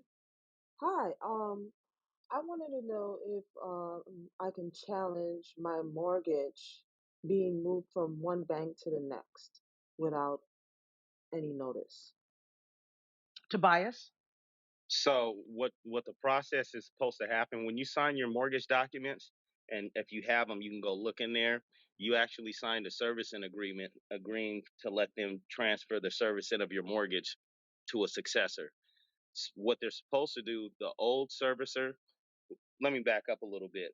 When you get a mortgage, say you got a mortgage with Wells Fargo, they have a servicing company. They're servicing the loans. Wells Fargo is not actually holding your loan. So even though you got your mortgage with Wells Fargo, you may have another company that's sending you the bill. Um, that company, that's how they're selling that. They buy the servicing rights, and you've agreed to that. So they're basically collecting the money, and then they're paying the note holders, whoever holds the note. Because you signed that agreement, you can't necessarily stop them from transferring the loan because you agreed to that. They have to keep the contract, your APR, I mean your interest rate and your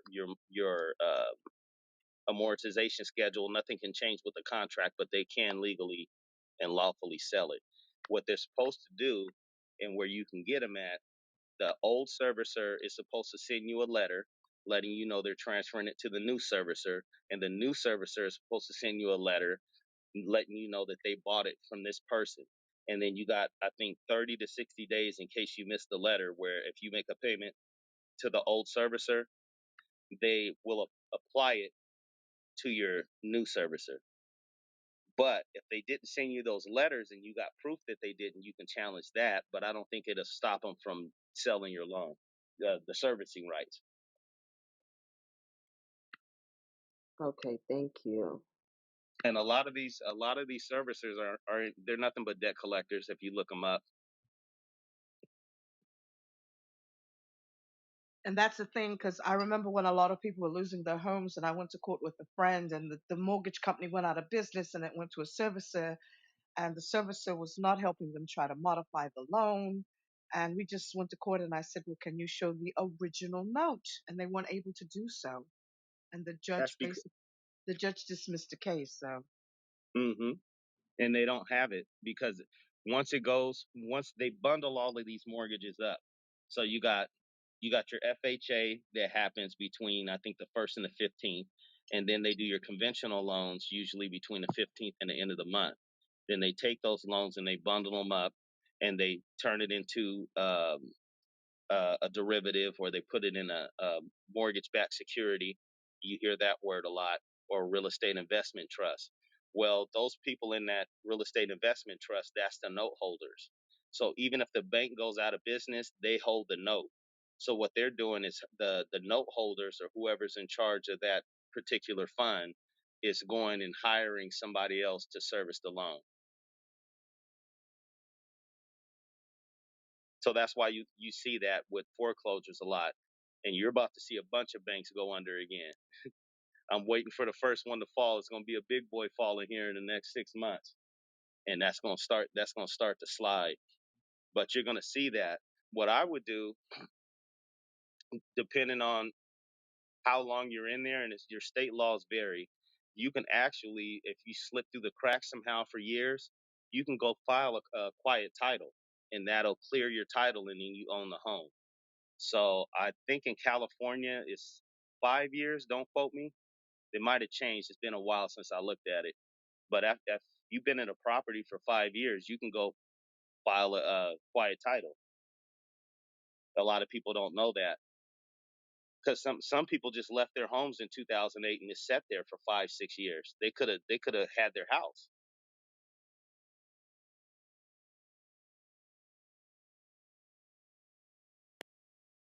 Do you have any clues of the bank, which one? Because remember, they keep talking about too big to fail, too big to fail. You know, the banks that were like done before like 1930 something, they're too big to fail. You know how they were talking about the banks are too big to fail. Can you give us a little clue about which bank you think might take a hit? I think it's going to be Wells Fargo. I was about to say They're that. I think it's Wells Fargo. Yeah, they're the biggest in the mortgage game right now. And I think they did their earnings report, and it was horrendous. They're down like 30 or 40% in revenue from mortgages. Whoa. Yeah, It nobody's is so nobody's far. buying or refinancing right now because the rates are too high. So I think they may be one of the first banks to take a huge hit. But Wells Fargo, they're so entrenched in everything. I don't know if they'll let them fall, but Yeah. they sure are messing up a lot. Wells Fargo has been almost in existence with the starting of this country, so I'm gonna have a hard time believing they're gonna let Wells Fargo go. Yep, To be quite they honest. they might save them. They'll come with something. Again, If it's you not ever watch one confirmed. of those old Western movies, you will see the cart and it have Wells Fargo on the side. Exactly. That's what I'm saying. That's why I said they've been since the beginning of this country. I can't even imagine that happening. But you never know. But I don't see it happening, to be quite honest. They said that with Lehman Brothers too. I thought they said Lehman Brothers went down. Yeah. Yeah, but A, they've been a hit. big Lehman Brothers. somebody I don't. somebody huge is gonna take a hit. It's not gonna be anybody you expect. I just say Wells Fargo because right now they're the deepest in. Like last time it was Countrywide, but they were a newer company. But Countrywide took the big hit last time. They were the big boy on the block that got hit. Now most of your banks, they're all big. Wells Fargo, Bank of America, they're gonna have to do something. They'll do something. They're just too far entrenched. But that's who I think you're gonna see stumble first. Well, let's see. Let's wait and see if the CEO of Wells Fargo and the chairman of Wells Fargo resign, and then that to me will be a slight indication of what a shakeup is going to be, and whether or not they're going to be saved or not. To be quite honest. I agree. Oh, they're It's gonna save them. They're gonna save them. It's too big to fail. It's still an option. like I gotta agree with Tobias. They into everything, and I mean, it's a California bank if I'm not mistaken. I think it's a West Coast bank to be honest, but they all over. But Wells Fargo started up on the West Coast, so they definitely not gonna let them fall. There might be some blowback behind it, but they're not gonna let them fall. They really too big to Well, be yeah, honest. that was my sentiment. I don't. I mean, literally, they've been since the beginning of this country. So that's exactly why I said I don't believe that they're going to let them fail. But they may shake up their upper management. So if we start seeing the CEO and chairman leaving, it could be an indicator that if they save them, they're saving them and getting rid of the upper management. So that's kind of some indication anyway. Yeah, they Um, was just Tobias. If I'm not mistaken, I don't mean to cut you off, but wasn't they just didn't they just do something? Was it last year where they were yep. trying to stop the personal? What was it? It was something They, The person, personal, huh? lines of credit, yeah. lines of Personal credit. lines of credit, exactly. So I mean, why would they do something like that when like? I mean, that's why I gotta agree with Tobias. Then with the stuff that happened when they was do they was forging some of the people's name and making other bank accounts and opening up bank accounts for people. So hey, Wells Fargo, they notorious, man. I'm telling you. And then they selective the who they give credit cards. You'll see a lot of people with credit cards, and you'll hear people, especially and don't take it where I'm being racist or I'm like because I don't care about color. I don't care about none of that stuff. But um you don't hear too many people saying I got a Wells Fargo credit card. You hear them saying I got a Bank of America. You hear them saying I got um, Navy Federal. You hear them saying I got Citibank. But you don't see too many people saying I got Wells Fargo, especially black and brown people. You know what I'm saying? So they selective of who they give credit cards to. Even me with a 800 credit score. Um, like every last one of my credit scores are in the 800, and one is in the middle, 838, and these are FICO scores. And Wells Fargo wouldn't give me a credit card. They dragged me for 5 months for a credit card. Uh, and it was a business credit card. They checked my credit, gave me the runaround. They didn't have the paperwork, all type of stuff. Then when they came back and they finally said, you know what, can we have some paperwork? I said, are you serious? I just withdraw my and said, listen, I don't care about it. I won't give you anything. But they selective of who they give credit cards to, in my experience. But I don't never, and I deal with a lot of different people, but I rarely hear people say, hey, I got the Wells Fargo.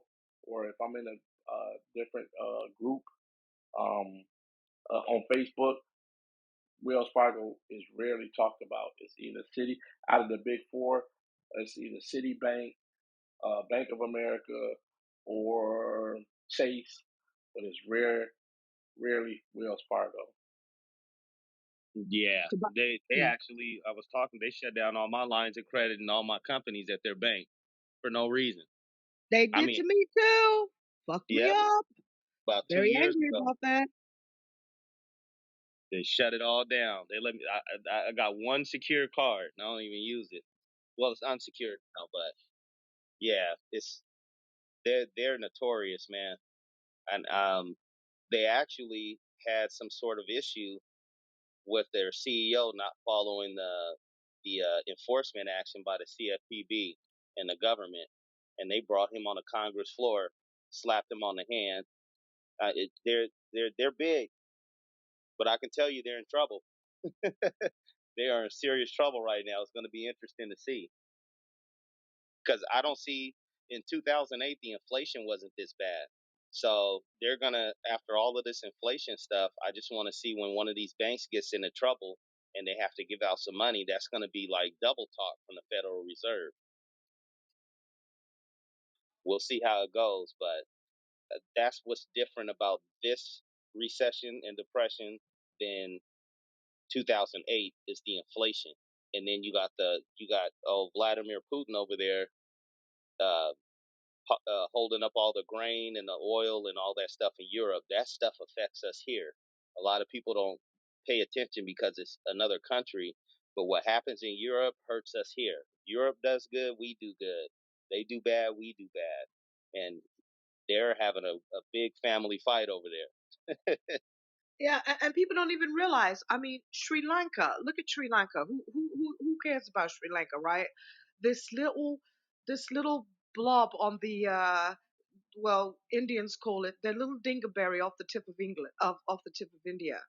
But Sri Lanka imports a lot of coconuts. They're known for coconuts, and they ship coconuts all over the world. And then we have the supply chains, and then we have Russia. We've got all of these things. So people have to be, like I said, I'm not saying you got to be a news junkie like me. You know, sometimes a little light, fluffy entertainment is okay.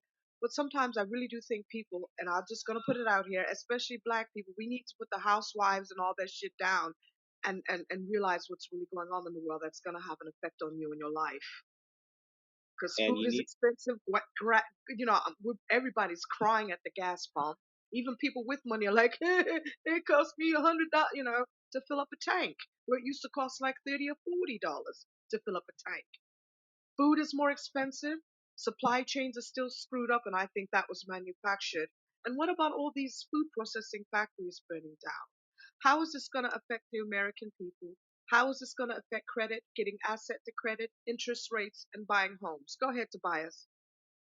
no, I was getting ready to second that and urge people to get online and not only look at the news that we have here, but look at what's going on in the countries, what they're saying, what their news station's saying, and it's propaganda. But if you look at both sides, you kind of get a little bit of truth out of it, and you'll start to see there's a power shift going on. A lot of this is about the dollar, and it's a big thing right now with the cryptocurrency because they can't tax that money. A lot of the supply is in Bitcoin and Dogecoin and all of this stuff. That's a huge issue for them because when they gave out that money, that's why they're trying to get it back right now. A lot of people put it in a cryptocurrency and they try to come with this Fed coin thing. But the whole purpose that people are using cryptocurrency for is so they don't have to pay taxes or they limit their tax liability. And it's like, why would I go buy a Fed coin and then you guys are going to tax me on my crypto when I can go buy Bitcoin and you can't tax me? So it's a lot of different small stuff going on right now. That's is very interesting to watch. We're in a new time and a new world economy is coming. The dollar is really hurting bad, and I think we're going to go to a different type of system. I don't know what that is yet, but it's definitely going to be a change in how things are done. It's not going to happen overnight, but a lot of this digital currency and cryptocurrency is really hurting not only the. Oh shit, Tobias, where are you? Tobias. He might just be falling in areas, and he's he still looks like he's I'm so glad okay. you're here, Fit Free. I'm so glad you're here. I'm so glad you're here. No worries, it's fine, and I'm so thankful. I cannot wait to hear the replays. And when I think Tobias is back. Are you back? Sure, sir. You back, Tobias? Tobias?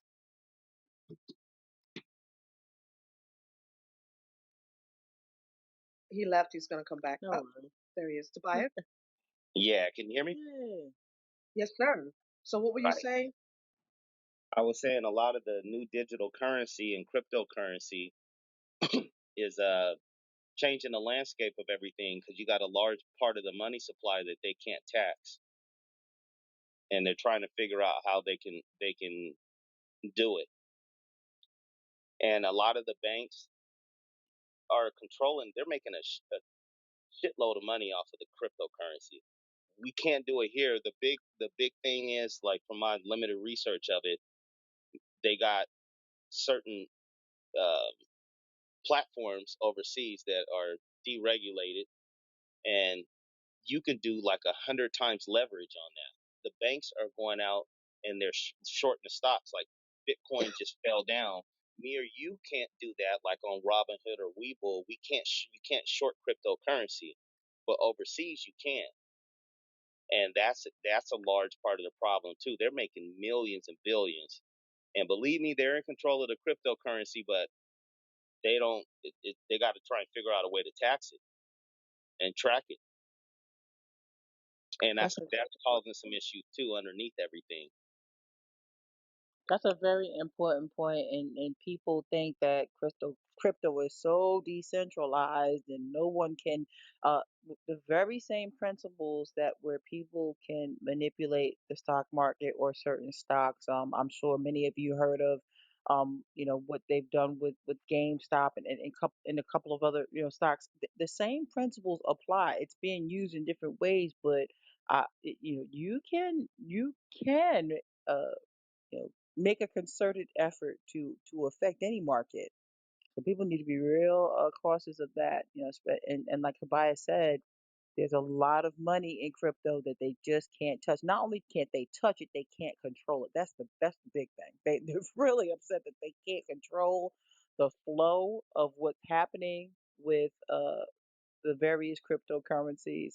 So it's right now, we're trying to figure out, it's fueled so many other different markets and so many. It's just so interesting to me to see how it's all gone. So, but yes, look, and I say this, the old way of banking and the banking systems, not just in the United States, but of the world, are passing away. And this is just a slow death that we are seeing from these institutions. And yes, very rich institutions, but like Tobias has said, and I agree. And just looking at what I've seen, everything points to a new type of system at foot. This is, and people have not been quiet about it. We know it's coming. It's just a matter of when and what it will look like in the future. I predict very high, heavily controlled by some form of government or some committee or groups of persons that will say they have our best interests at heart. So stay tuned for that. And another big thing is people aren't considering the biggest generation is retiring, all the baby boomers. So they're taking all of their money out of the stock market, especially now while everything's crashing. If I'm getting ready to retire, I'm retired. Hey, I need to get out. I don't got another 10 or 15 years to go through no market cycle and watch my money come back up. So that's another thing that's happening too at the same time that they're not talking about. A lot of these people are selling out of the stock market that've been in for 20 or 30 years. They're up. They just watch their profits go down. If they hung in there, 65, 70% at this point from 2020? Yeah, they don't want to hear anything about nothing. Give me my money and let me go retire.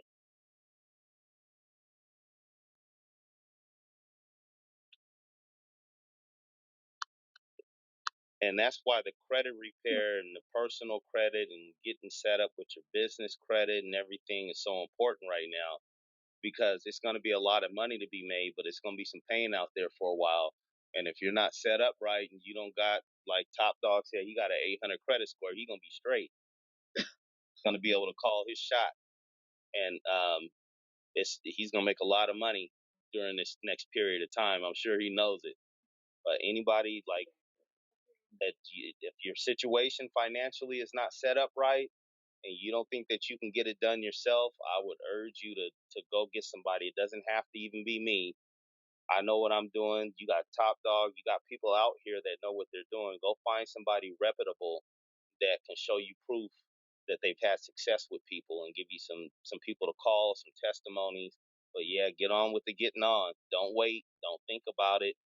It's already going on, but you probably got about 6 months before they get on the news and start doing their fear mongering, and that's just going to send everybody into a frenzy. And you want to be there for that with your credit straight and some leverage and some funds to do something with for whatever you're trying to invest in. This is like it's a generational opportunity right now. You got one in 2008 and you got one now that's coming. You can get ahead of the game. You're gonna be money. And that's why Veronica asked me to name this room so apropos: Gangster, Personal, and Business Credit Strategies for the New World Order, because this is a new world order. And this, as Tobias said, the boomers are retiring. And along with that, this is the largest transfer of wealth in modern human history. Am I right? This is a very large wealth transfer, and we got to You get are ready. correct. Yeah, I This is agree. what guys like Robert Kiyosaki, Peter Schiff, um, uh, I can't think of the Ray. Starts with a D. I can't think. Ray Diallo. Yeah, this is what they've been talking about. They've been waiting for this. You should be licking your chops if you're in the right position, because you are about to do something for your family. That's why I'm so stressed and trust so much. And I want to say one more thing, and I didn't get to touch on it. It's the ownership thing. We really, especially as minorities, need to get off of owning things. You do not want to own things. Control everything, own nothing. And a lot of people don't explain what that is. That's operating out of trust. That's what Mr. Rockefeller or the Rothschilds were talking about when they said that. If your whole intention that you're doing is to leave something for your family or your kids, then you just need to administrate your trust. And you want to train your trustees that are your successor trustees on how to do it. Like I got my 18-year-old. He's in boot camp. He has a 750 credit score. He don't know what it means yet, but we be sitting down and getting it in. And I'm actually going to start something for his little college crew that he got and get them all straight since they're going to be around each other. We're going to make sure everybody got some financial education. But now is the time to get your trust. And not only do you get the tax benefits, you don't have to go through them taking 60, at least in California, it's about 60% they're going to hit you for in probate. You skip all of that, you hand your whole financial thing over to someone else, and then they hand it over to someone else. That's how they're keeping wealth in their family. And then also, insurance is important. Another thing we don't get insurance policies on ourselves. I know nobody wants to think about setting up a trust because that's part of it, but having your trust and getting life insurance is very, very important. It can change the direction of your family. They actually had a guy, I think his name is Derek Graves. You can look him up on YouTube. He has a very good insurance strategy that he did, and he talks about it. And his grandmother, or don't quote me, is either his mom or his grandmother was passing away, and all the kids put together their money into an insurance policy. And then when she passed away, they got like $1 million insurance policy, and they broke that up amongst the kids.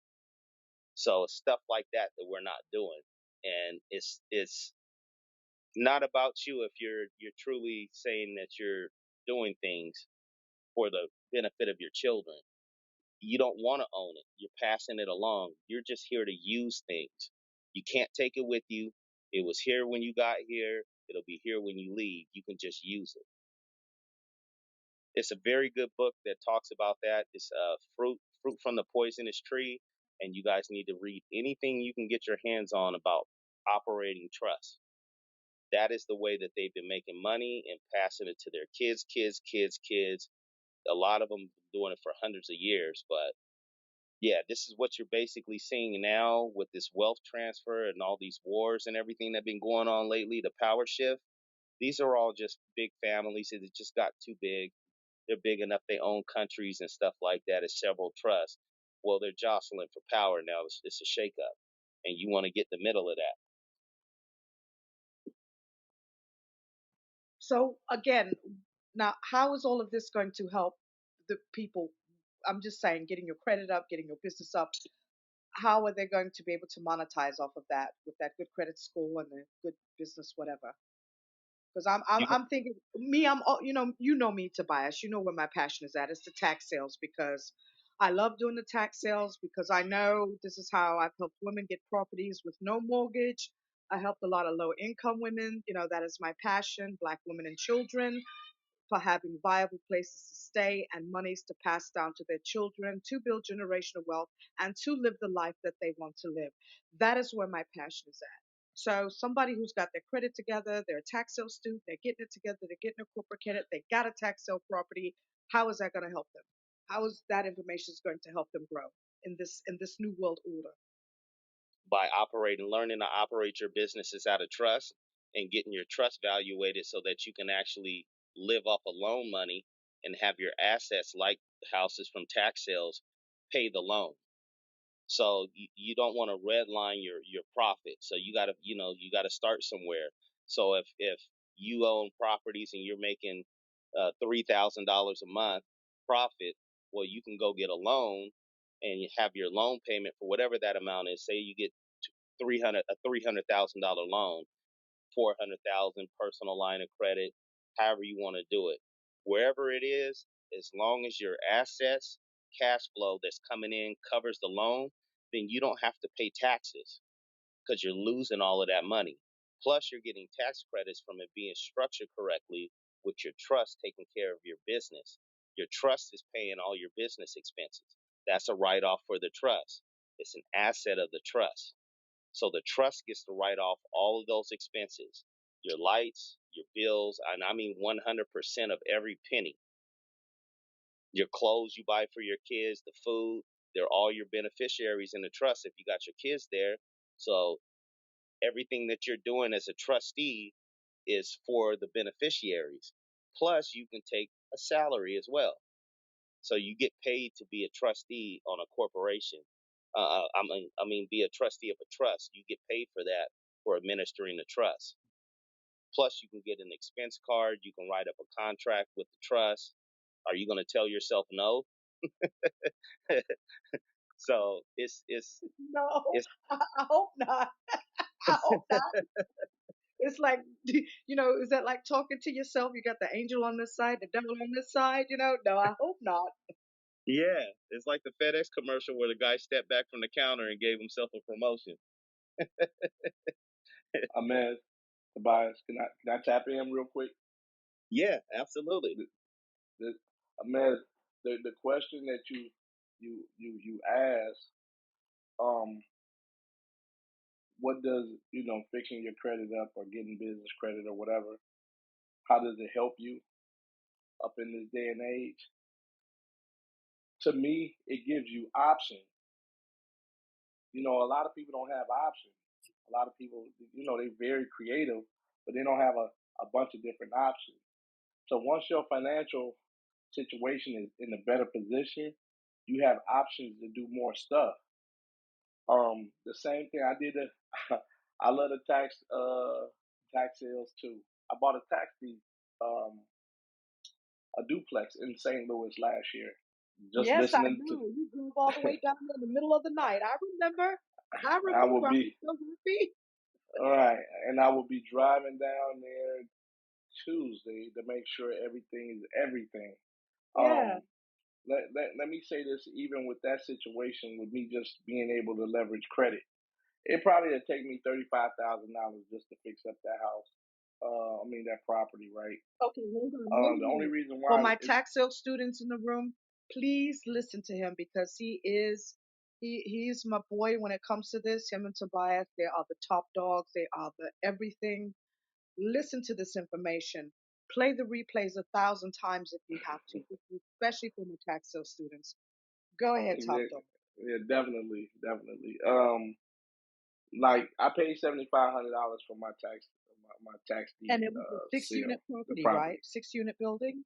Yeah. Okay. No. It's a duplex. It's Oh, it's just a a two duplex. flat. Okay. Yeah, it's a two flat. So the thing about it, it was saying it was worth 91, but was it worth 91? Maybe not.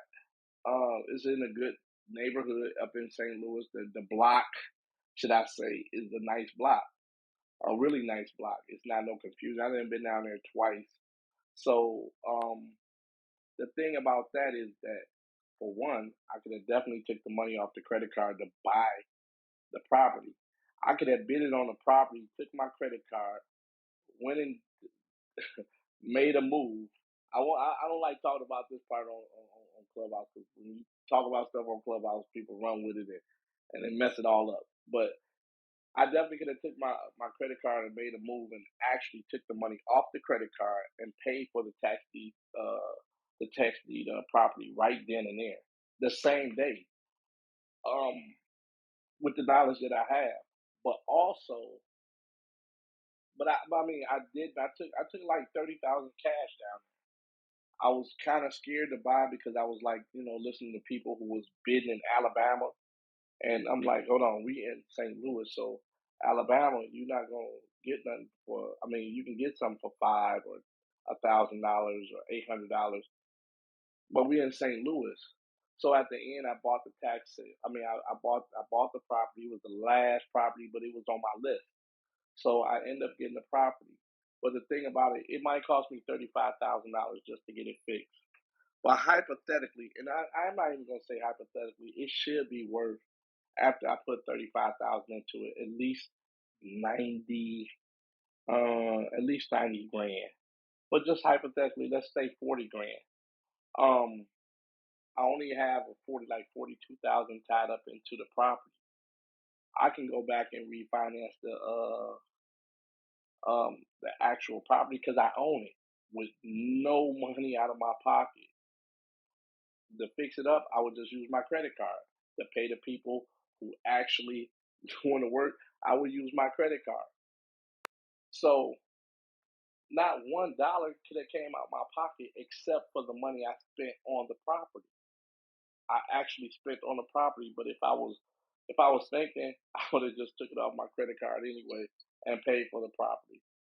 But this is the thing of having that credit, having that option to be able to do this where I don't need a hard money lender. I don't need a bank. I don't need that. The only time I need a bank is when I go back to refinance it, pull some money out, put it in my pocket, rent the two properties out, put it on Section 8, get guaranteed my rent every month, and I'm cool.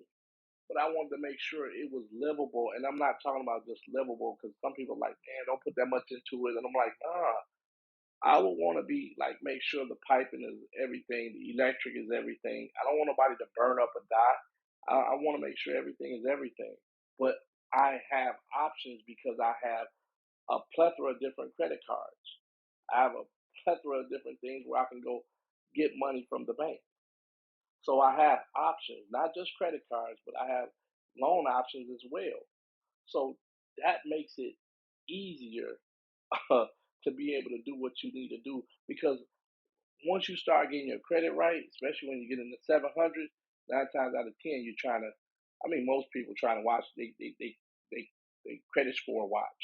So you're going to be trying to do your best and learn all you can to learn all these different maneuvers and different things that you can do that make sense.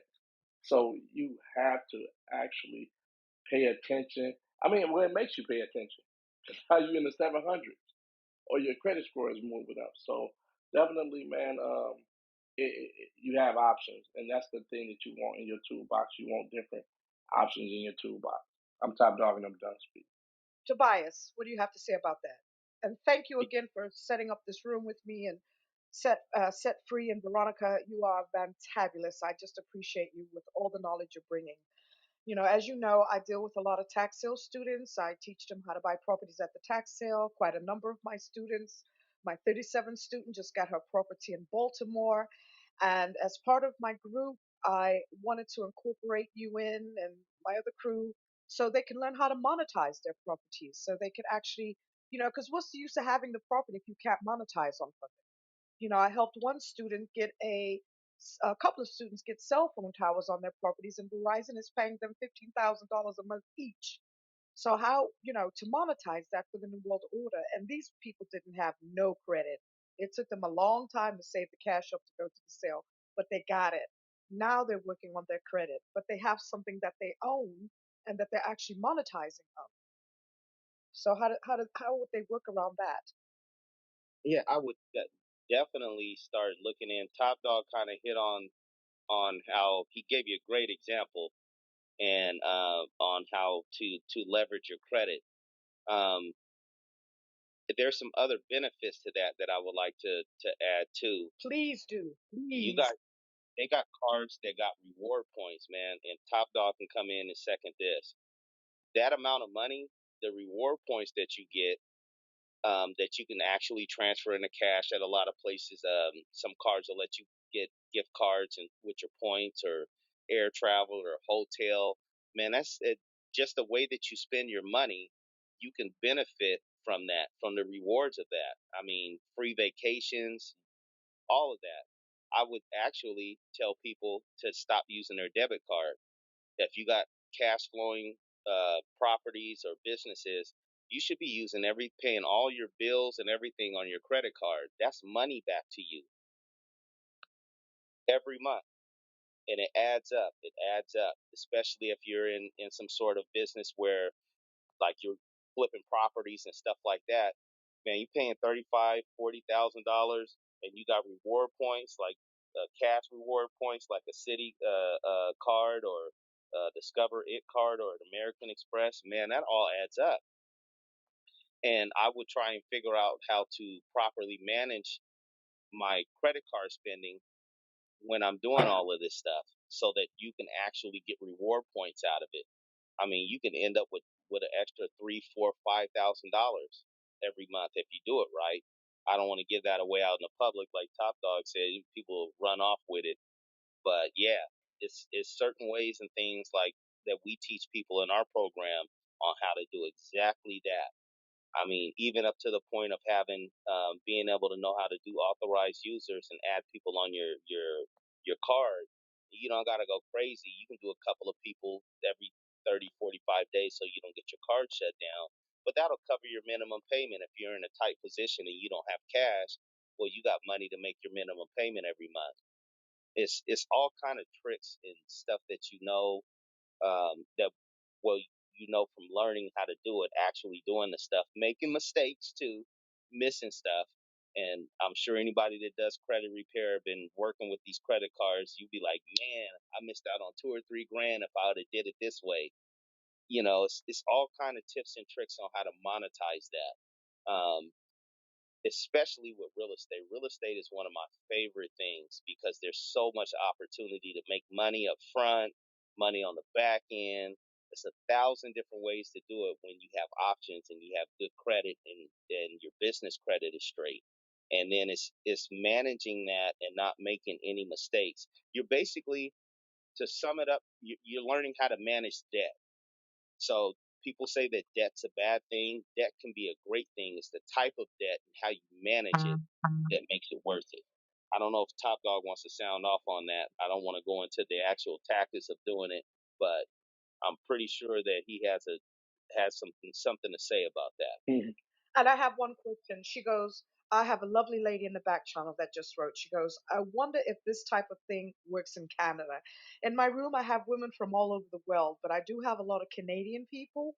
And I mean, I'm not very familiar how their credit stance works in Canada, but would that type of thing work in Canada too, since they're pretty much on the same system as far as credit as the North American Credit, Canadian? credit is credit. Credit is Right. Yep. credit. It works in prison. You know what I'm saying? Sometimes when somebody come in on the new, they don't have anything, but they saying, well, hey, can I get some stuff from the? It's a guy. He's a store man, and he didn't bought commissary, and he sells it for more than what the commissary sells it for. And you gotta. He don't know you, but maybe he knows your friends, and your friend come back and he vouch for you. You say, well, yeah, he'll pay you. So when his money get in, he'll pay you. Credit is credit. You know what I'm saying? It's no different from the street. It's no different from your mom giving you letting you borrow $50. She probably don't charge you interest, but that's still credit because you My, still it's mom's money. You know what my, I'm mom, saying? And you my using mama it. would. So I, No, listen. Let me say this right. I'm gonna tell you something that I'm doing right now. And Tobias, I'm pretty sure he can vouch and say it. You can do it. I'm doing a new construct on one of the houses I bought when I first came home. I tore it down. I could have used money from the credit card to tear it down. I could have used money to buy it off the credit card, but I didn't. But this is the thing. Um, I wanted a new construction, so it had to be. It's gonna be a new. It's gonna be a new house. But the one thing that I didn't that I learned is that by me being so new in real estate, they're not gonna let me do a new construct. They're not gonna loan me the money. But guess who told me how I can get around this whole situation? The actual hard money lender. He said if you lay the foundation, it's not a new construction anymore, and we'll give you the money as long as the numbers make sense, the comps in the area, and the bill makes sense where we can get paid our money and you can also get paid too. We definitely will do the deal. Well, that's all I got to do is use my credit card to go lay a foundation. That's all I have to do is go use my credit card to lay the foundation. I mean, it's more intricate parts to doing it, but let's check this one out. I can go buy a plot of land right now and say the plot of land costs 50 grand. And then to lay the foundation might cost just say 50 grand. I could take the money off the credit card. It's a place called Plastique. They charge you 2.8 two yeah 2.85% to take to actually pull money off a credit card, and they make it look like a spin. So just pull $100,000 off a credit card, maybe two credit cards, or maybe three. It'll only cost me $100,000. It'll only cost me $2,850. But just like Tobias was talking about, what if it's a cashback card or a points card? But let's use a cashback card. Just hypothetically, just say 1.5%. I get 15%. I get $1,500 back if I spend $100,000. So that cuts the cost of me actually being able to pull the money off the credit card, right? So I might pay $850 to pull, no, a little bit more than that, maybe $1,300 or $1,100 just to pull that money off the credit card. But I'm okay with that because no bank will give you that amount of money. No bank will give you that amount of money with just for that small amount extra. But I can take that money, already have a deal going with a hard money lender. After I lay the foundation, say it's a duplex that I want to build, and it costs them, I don't know, 200,000. So altogether, I got 300,000 tied up into the deal. But everybody I'm using, because when you paying people with hard money lending, you have to they have to wait to get their money. Well, I'm gonna use more credit cards and pay them the money. Guess who's gonna pay me my money back? The hard money lender. So every time I get like when the plumbing done, say the plumbing costs, I don't know, 10 grand. Well, I will pay it off the credit card, pay them their money, and guess who will come back and pay me? The hard money lender. Guess what I'm doing? I'm getting cash back and I'm getting points. So I'm making money just doing that in the process. But the whole thing about this whole process, this is not theory. I can show you better than I can tell you in the next maybe 2 months and show you and go through the whole process with you that you can actually do this and you can own the property, cash out, refi, pay back everybody back their money, put some money in your pocket, and walk away and you don't owe nobody. The property's still yours. You rent the property out. You making, I don't know, maybe $200 or $300 off each door, so that might be $400 to $600. But guess what? You never put a dollar of your money up. You can't tell me credit ain't one of the best things in the world right now. For me, it's everything. So I mean, for you not to have your credit together, it's almost like a sin. We don't stay in the like 20, 30 years ago, 40 years ago. You can do all right without credit. Now, man, you're gonna pay a lot of money, and you rather pay a little now than a lot later. And one more thing, Tobias, what Tobias was telling you, some of the stuff that we can watch on YouTube. I wouldn't put YouTube down. YouTube will give you 90 to 95% of what you need to do, but taking a program like Tobias or a few other people, and they give you that 10 to 5% to get you over the hump to making some real money. Sometimes you rather pay that money. Because me myself, I rather pay a little now than a lot later because Tobias already made the mistakes already. So you don't need to make them. I'd rather pay not to make those mistakes. Don't believe uh, um, experience is the best teaching. That's BS. Sometimes you just gotta listen, or you just gotta pay for the information. I'm top dog and I'm done speaking. Yeah, can I want to piggyback on that because as a person who's gone through it with Tobias, like who's gone through this journey, not to the corporate side yet, but you don't want to pay for circuitous learning, right? In other words, trial and error. That's not what time it is. You know, it's the same reason people hire me, right? Because you don't trial and error a lot, right? You can it can get you into cash fast, right? Right now, you, you want to just sort of be a straight shot, straight line of sight to the other side, and the fastest way to get there, because of what Tobias spoke to earlier, which is the impending Hunger Games, right? So he laid out a timeline. I'll reiterate this for everybody that joined a little bit later, because I always ask Tobias. I've been asking him for years. Okay, what's the timeline, Tobias? What's the timeline?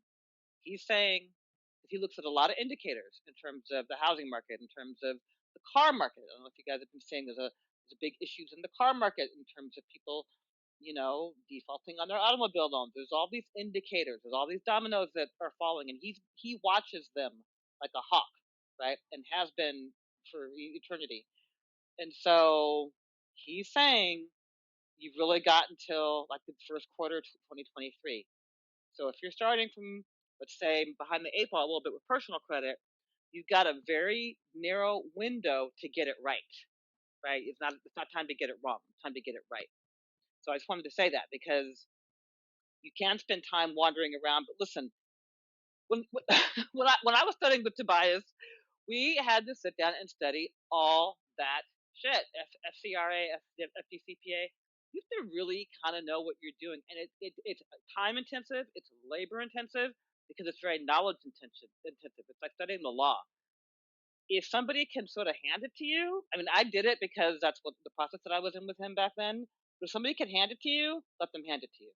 Seriously, because it's circuitous, it's tedious, it's time consuming. You have to steward it, even if even if you work with him to do it, you have to steward it, and you have to be disciplined, and you have to be sort of organized, because it does require a level of organization. But believe me, you don't want to spend a lot of time figuring it out, not at this stage. So I yield. And Veronica is totally right. And I've made that mistake. When I first started out, and Top Dog can probably attest to this because he sounds like he did it on his own as well. Man, it took a while and a lot of head bumping to figure it out. Like a couple of years. Like, you make money, you make mistakes, make money, make mistakes. So don't do that. That's what you're really paying for when you're getting into a program. We've done that already, like you said.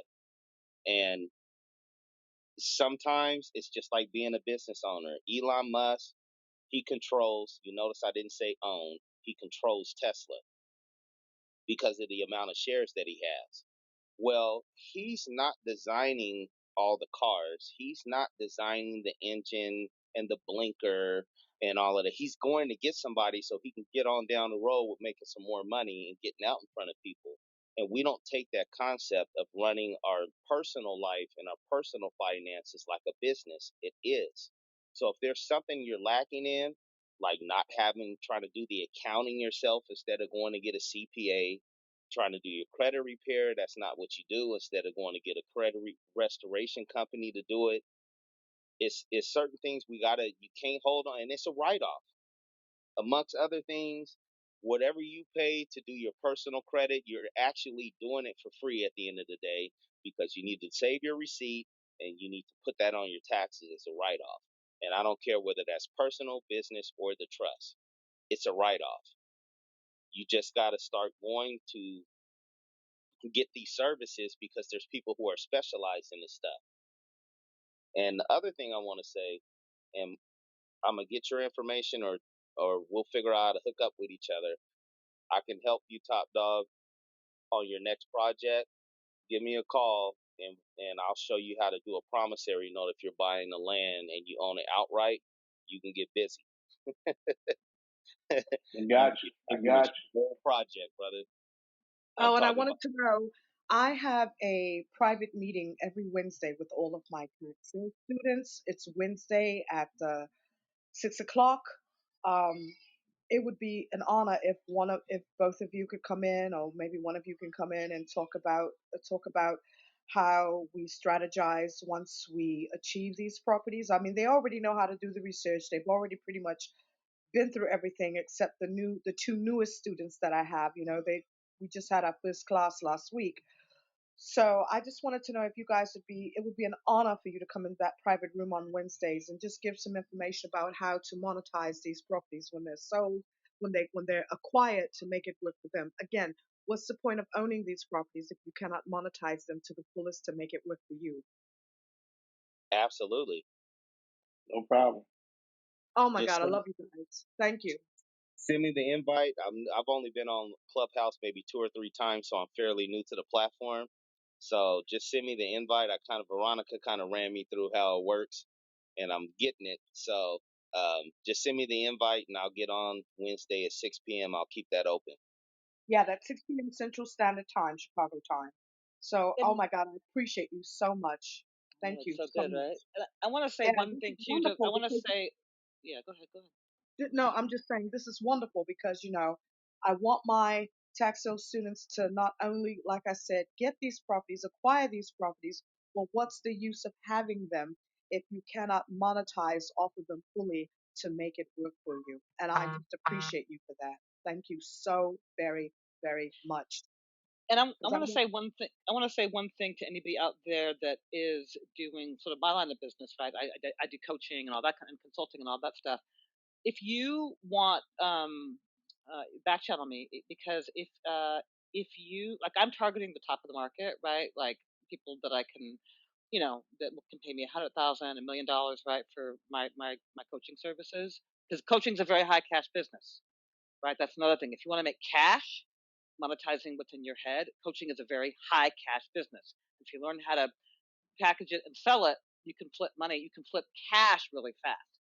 I just helped somebody she's about to launch her business, and she went from making like $1,200 a week as a nurse, and now she's staring down the barrel of like $8,000 a week, $8 to $10,000 a week is what we flipped her to in 90 days. So I flip people into high cash situations. But if you are doing that kind of business, you can get financing for your offers. So I can finance people up to $100,000 for my stuff, right? So that doesn't become an issue, right? In terms when you go to sort of have enroll people in your program. So if you want to understand how to be able to how to offer financing for your stuff, hit me up on the back channel because that's sort of one of the levers that I have in my back pocket. yeah, she's always in my ass about stuff. So, because because I've had a 100% success rate. I've got proof, and Veronica knows it. I mean, I'm helping women all over the country, and now I'm working on my Canadian people to get tax sale properties because I believe that black and brown people should be owning shit. Well, black people, brown people got their own shit going on. I don't care about all of that. I don't get into all of that. But my heart is with black women and children because they raise those children to be black men and women. And I don't want another black child to have to start out on this earth all over from scratch. You know what I'm saying? I want them to have things that they could pass down to level up to make it in society. And And that's I'm the whole point of a trust. And that's what we're trying to build up to. And anybody that's listening, listen to all the resources that you guys have. This is not like regular hat. This doesn't happen. So you got a lot of great people in the room that it seems like we're all on the same path. Come on in. Let's get it done. It takes some time, but the time invested in it, you're not going to get nothing for free. And everybody's been out there. I've lost money on stuff. I call it an investment because I'm writing it off. But if you lose money, you lose money finding your future. If you don't know where you're at, you're going to make mistakes. Shorten that up by going with people who have been through it before. So that saves you 2, 3, 4 years. Just doing your credit, learning from scratch, it's going to take you about a year to 2 years, depending on your study habits, to actually figure out somewhat of what's going on. Then you got another year to go test all your theories. It takes time. Shorten that up and then keep studying. I'm not saying don't study and just pay somebody and they do it and you don't know anything. Pay somebody to do it and then study what they did and keep studying. You should study all the time. Knowledge is money. The more knowledge you have, the more money you can make. Even if you have to pay somebody to go through an experience with them to get the knowledge, it's worth your time because it creates money and wealth later. So I just wanted to say that. I did to go here in a minute because my babies came in. I can hear them in there, and I Yeah, haven't no, been it's gone since about the morning. it's about bending time. I want to underline this because back when I was studying with Tobias, remember Tobias, I was in a study group with your wife, your beautiful wife, and holy shit, we had to sit, and he's Tobias sounds like a really nice guy, but he can be a bit of a firm taskmaster, and he's like, we've studied like the Fair Credit Reporting Act. Listen, y'all, really, it's a lot. So it's not that you don't have to know it, because you have to understand why you're applying the things that you're applying. But once you get that, if you can get somebody to help you accelerate that, this is all about acceleration right now. The reason that you pay for expertise, highly qualified expertise right now, is because you don't have time to wander in the desert. You have to accelerate. It's like now, now, now, now, right? So just word to the wise. Trust me, back in the day when I was trying to learn all that I can about real estate, I spent thousands of dollars on Carlton Sheets, Tom Boo, going to seminars. But if I gleaned one thing from that, it helped me in my journey. When I first got into tax sales, my dumbass wasn't looking at the parcel numbers property. I thought I got the house. I ended up with a mailbox. So, you know, yeah, it's very important. Making money is an ongoing learning process. Laws change, things change every day. So I'm saying if you get with Tobias, somebody like Top Dog Tobias, go click the top, get it together. We are in a new world order.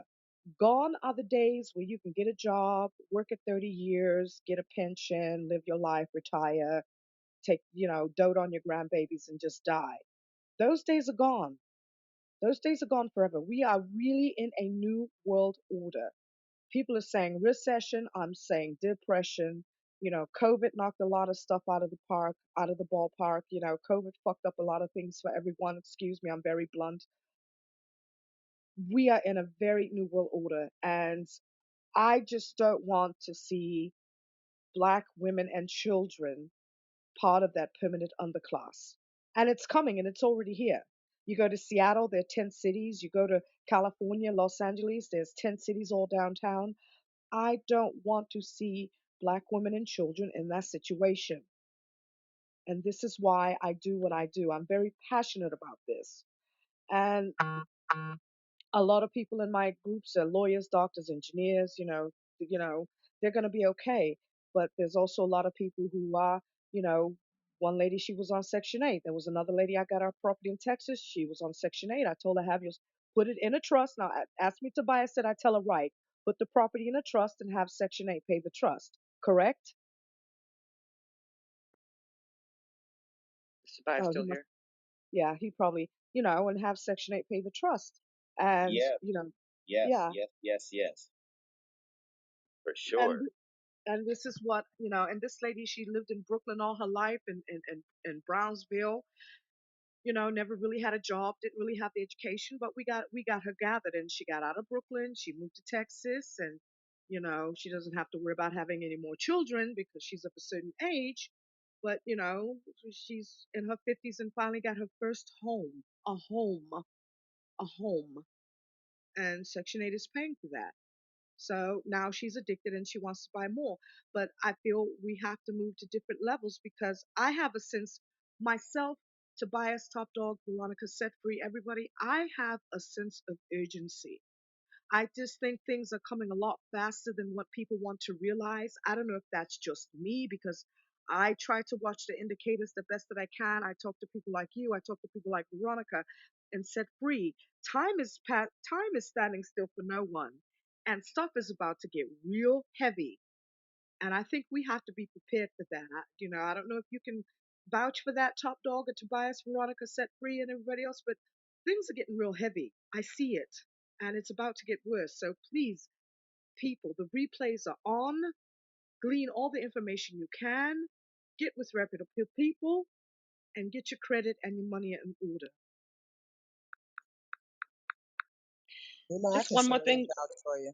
So yeah, one more thing before Tobias goes. Tobias, just real quick on the trade line thing, because somebody back channeled me about trade lines. Can you just recap that real quick before you jump? And what's about CPNs? You know, I heard a lot of nonsense about CPNs. Uh, I'm gonna tell you how we use them, or how we used them in the beginning. CPNs, they're all right. Um, the problem is with them is people are taking and pumping and dumping them, and that's just like the lady with the identity theft thing. That's why she got in trouble. You can go on the FBI website and it'll tell you that CPNs aren't illegal. You can use them. The problem is how you use them. So what in the beginning, what people were doing is while we did your credit repair, you would get a CPM package just in case you needed to leverage anything. But you still have to pay that money back. You're still responsible for it because the moment you default on it, they're going to tell you that you were doing a scam or you were doing fraud. That's the problem with CPNs. It's good, but they're eventually, as soon as, especially American Express, they're going to send you a 4506T, and you're not going to have any tax returns on that number, right? Because most people are going to go get a CPN, they get $50,000, $75,000 worth of credit, they're going to go charge 25, 30,000. They're going to flag you, and they're going to shut it down. So there is a way to use them. I'm not going to give that away in public because I don't want to get anybody hurt just because people don't listen. And and people are greedy, just natural human beings. Um, I give that information out to people who need it when I see their file. But there is a way to use them, and how I would use them nowadays is to do shelf corps. And I'll leave that at there. You can put two and two together. I'm not going to give too much away. I wouldn't use it how it's being used now to go get apartments and not pay and all that stuff. You're still responsible for stuff. When you get this credit, credit is just leverage. You're leveraging your credit to get assets that cash flow. It's not, but there's so many people scamming now. They've kind of ruined the CPN thing. So I would actually take that time, energy, and money and put it into actually getting your credit straight. It only takes, 6 to 9 months. If you, I mean, 9 months if you just got an absolutely horrific credit profile. And I used to say 6 months, but I have seen some credit files that are out of this world. I'm like, how are you? Wow. Like you kept applying 50 or 60 times. You got like 60 inquiries, man. I It's seen gonna over a take a hundred. minute. I seen over a hundred A on one hundred? file. A On hundred? yeah, like on one, like Nice. on experience. So yeah. Gad. Gad. Hey, Okay. can I chime in? Can I chime in too with this? Absolutely. With what? Um, I you're exactly right, Tobias. The one thing that I would say, that when you put something else besides your credit, besides your social security number on an application, that's against the law. Um, we know that marijuana is really against the law on the federal level. So anytime that the federal government wants to come into a state and take somebody to jail, even though it's legal in that state, they can arrest them on the federal level, but they don't. It's the kind of same thing with um, credit profile numbers.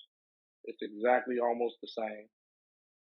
The, they will turn a blind eye because you're not supposed to be using anything that's not your social security number. It doesn't match you. It's not you. It wasn't given to you by the government. So they can always play games and take you to jail for that. But they turn a blind eye because if you have a lot of celebrities, a lot of stars, I mean, basketball players, football players, um, Congress people, they just don't want nobody to have their social security number. So they use them. Um, So what the government or the police or whoever, they turn a blind eye to it because they're not doing nothing illegal with them. Tobias is exactly right. What happened is when people started getting them and started pumping and dumping them, meaning fixing them up. making sure everything good, going to charge everything off just like Tobias did, and then charging all this stuff up, and then they don't care about it no more. So now when you play around with these credit profile numbers and you don't know who you getting them from, you can actually get in trouble with them. If you don't know what you're doing, and then if you definitely doing something, if your intent is to actually um, not give the money back or not give whatever you're buying back or whatever, not paying for it, it's called fraud. You can go to jail for fraud. That's the name of it. That's the charge. Fraud. It can be wire fraud. It can be mail fraud. It doesn't matter. They will charge you with fraud when you're not trying to give the money back. So if you plan on, like I don't endorse them. Top Um, dog, I heard somebody was I heard in some circles that they were actually trying to do people who are doing illegal nefarious things with CPN, and they're trying to get it on a RICO Act. Are they trying to do that? That's what I heard. no, yeah, but because you're defrauding something. Don't just because I don't endorse them don't mean they don't work. They work. It definitely works. I would. That was the last resort. I can't say I don't endorse them. That would be the last resort for me. You know, I like what Tobias got going on. That's perfect. If a person uses them right, he explains it to them right. This is what you need to do. If you need some quick money and need to make a quick move and you're going to pay the money back, hey, go ahead and do it. Because the bank's making money. They don't care. They making money. But when they're not making no money and you trying to take from them, that's when the problem comes into play. So definitely, if you're going to use it the right way, hey, go ahead and do it. But if you're gonna just kind of just do exactly what you did with your credit profile, I wouldn't advise nobody to do it because either you can get in trouble using it the wrong way, or it's just a waste of time. You just wasted some money when you could have just been, up and up and build it. And man, I like the idea of what Tobias just said about just okay, we'll give it to you, and when we fixing up your credit, but then now you got a whole nother credit line too, so that works. But actually, like most people who get them, and when most people think about them, they thinking about doing something illegal with them, and that's not paying nobody back, and that's called fraud, and you can go to jail for it. Well, we're not trying to do that. Oh no, we're Yeah, not you have trying to to be do that. very careful with those. You have to be very careful with those because, like, the gentleman is saying, a lot of those numbers are, stolen social security numbers from others, or they were obtained through some kind of, I don't know, synthetic identity fraud. Like, it's very common. And like they said, it is fraud. It is illegal to use those CPNs for by means of obtaining credit.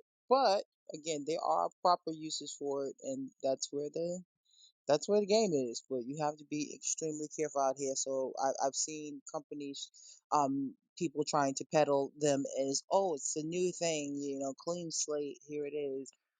They have a very specific purpose, and they should be used for that purpose. But and by the title of this room, the personal gangster, I'm sure that there are ways to, to ethically use these kinds of numbers. And again, like I said, this is your debt. You should pay it. And if you are not looking to abandon or scam and not pay your bills, you may there may be some help there for you. So I'll land there.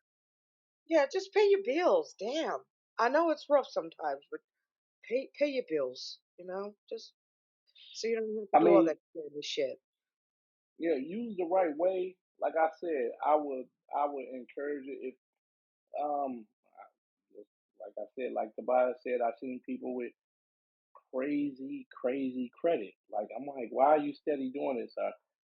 How you steady on a trip? I see you in all these pictures on Facebook. You up in Dubai, you on a cruise, you in Mexico, you on there, and your credit is trash. Like, what are you doing with the money? And the credit is trash. So now, um, they want a CPN. And if you're gonna abuse it, no, I can't endorse that. If you're gonna do it the right way, hey, go ahead until we get this credit straight, and then we can make some. You can make some moves, but a lot of people, when you give them that chance again, and they'll go right back down that road again, because they know they can do it again. They can do it again. They can do it again. So, I, but I want talk the to. right way. Go ahead. I'm sorry. No, I'm sorry. I'm mindful of Tobias that he has to go. So Tobias, we did have one more question about trade lines. But I guess I'm mindful that you said you have to go. So do you have to go, Tobias? Tobias, if you want, Yep. if you have to go, we understand. If you can answer one last question, we understand. But we'd like to hear your closing words. Yeah. If somebody else has a question, you can go ahead and shoot. Someone was asking the back channel about trade lines and how you use those to build your credit profile. Yeah. So what the deal is with the trade lines is, say, and I'll give you an example. Say you're getting ready to purchase a house, right? And the interest rate that you're getting off of that may be a percentage higher because of your credit score. Well, you can add an authorized trade line on there, and it will raise your credit score and your utilization to make it seem like you have more money available than you're using. So that's kind of the short version or short answer for that. When adding authorized trade lines, they're great. You still need primaries now because people have beat that up too, but you still can use authorized trade lines to raise your credit, and it's a great thing. But the trick is, a lot of the trade line companies only leave it on for 30 to 45 days. With us, it's 45 days. You can pay for an extension if you need it, but that will be the last thing that you do before you go for funding. After you clean your credit and everything straight, we would take a look and see if that benefits you or not. We also give you a free one. So when you do get your personal credit clean, we give you a free trade line to help out with your utilization.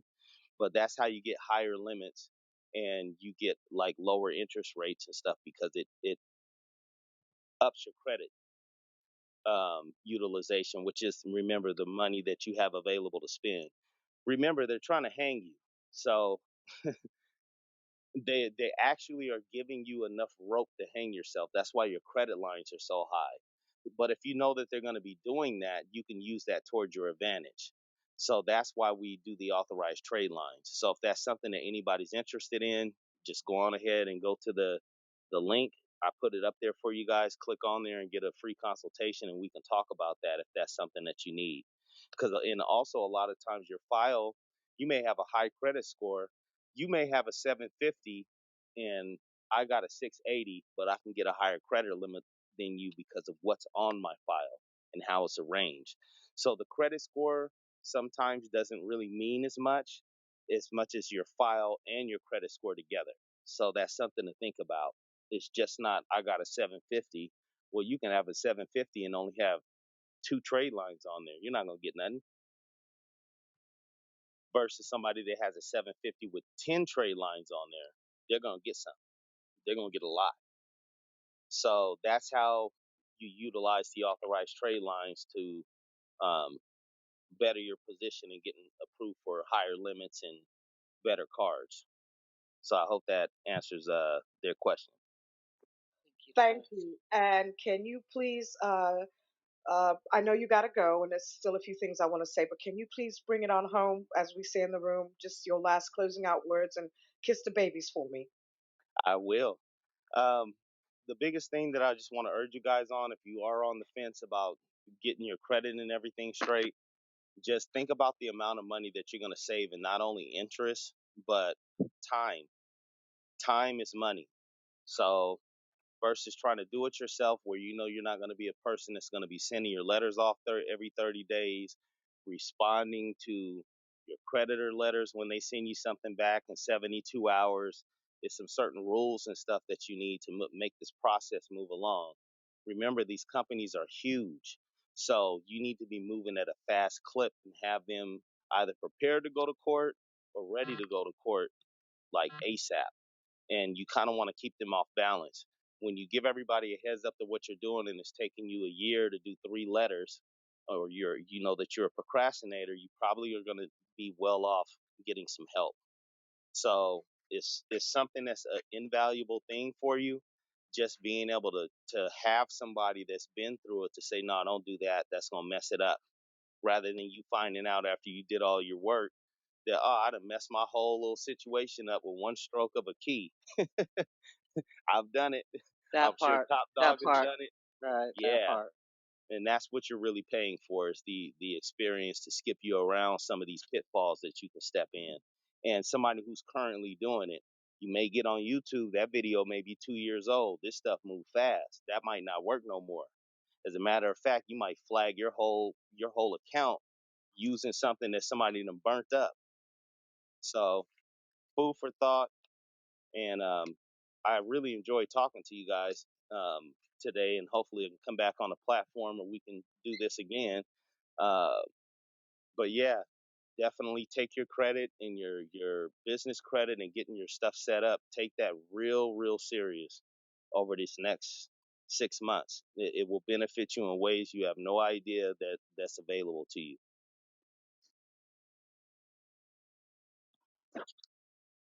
Wow. I Thank you. Thank you. Thank you. Thank you, thank Tobias. Thank you. Thank you. you. Yeah. All right, I'll Thank try and you, stay on and Tobias. listen. But I'm gonna have to go in here and cook.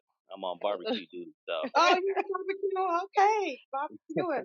But Tobias, so I just wanted to say thank you so much for um, coming into the room today and sharing your knowledge. You know, my room is all about making money, bettering your life, leveling up, and just not being part of that permanent underclass. Like I said, I do have a sense of urgency. I do think things are it is a new world order. It's not going to be the same again as we did before. You know, things are just operating different now. I mean, you know, last time I was downtown with my family, my son asked me, "Mommy, what's that?" I said, "That's a payphone." He's like, "Oh, oh, okay." So it is a new world order.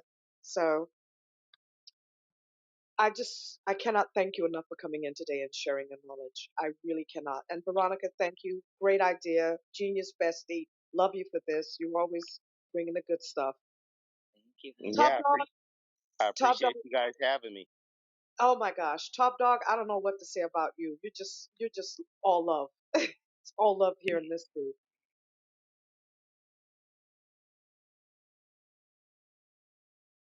All love.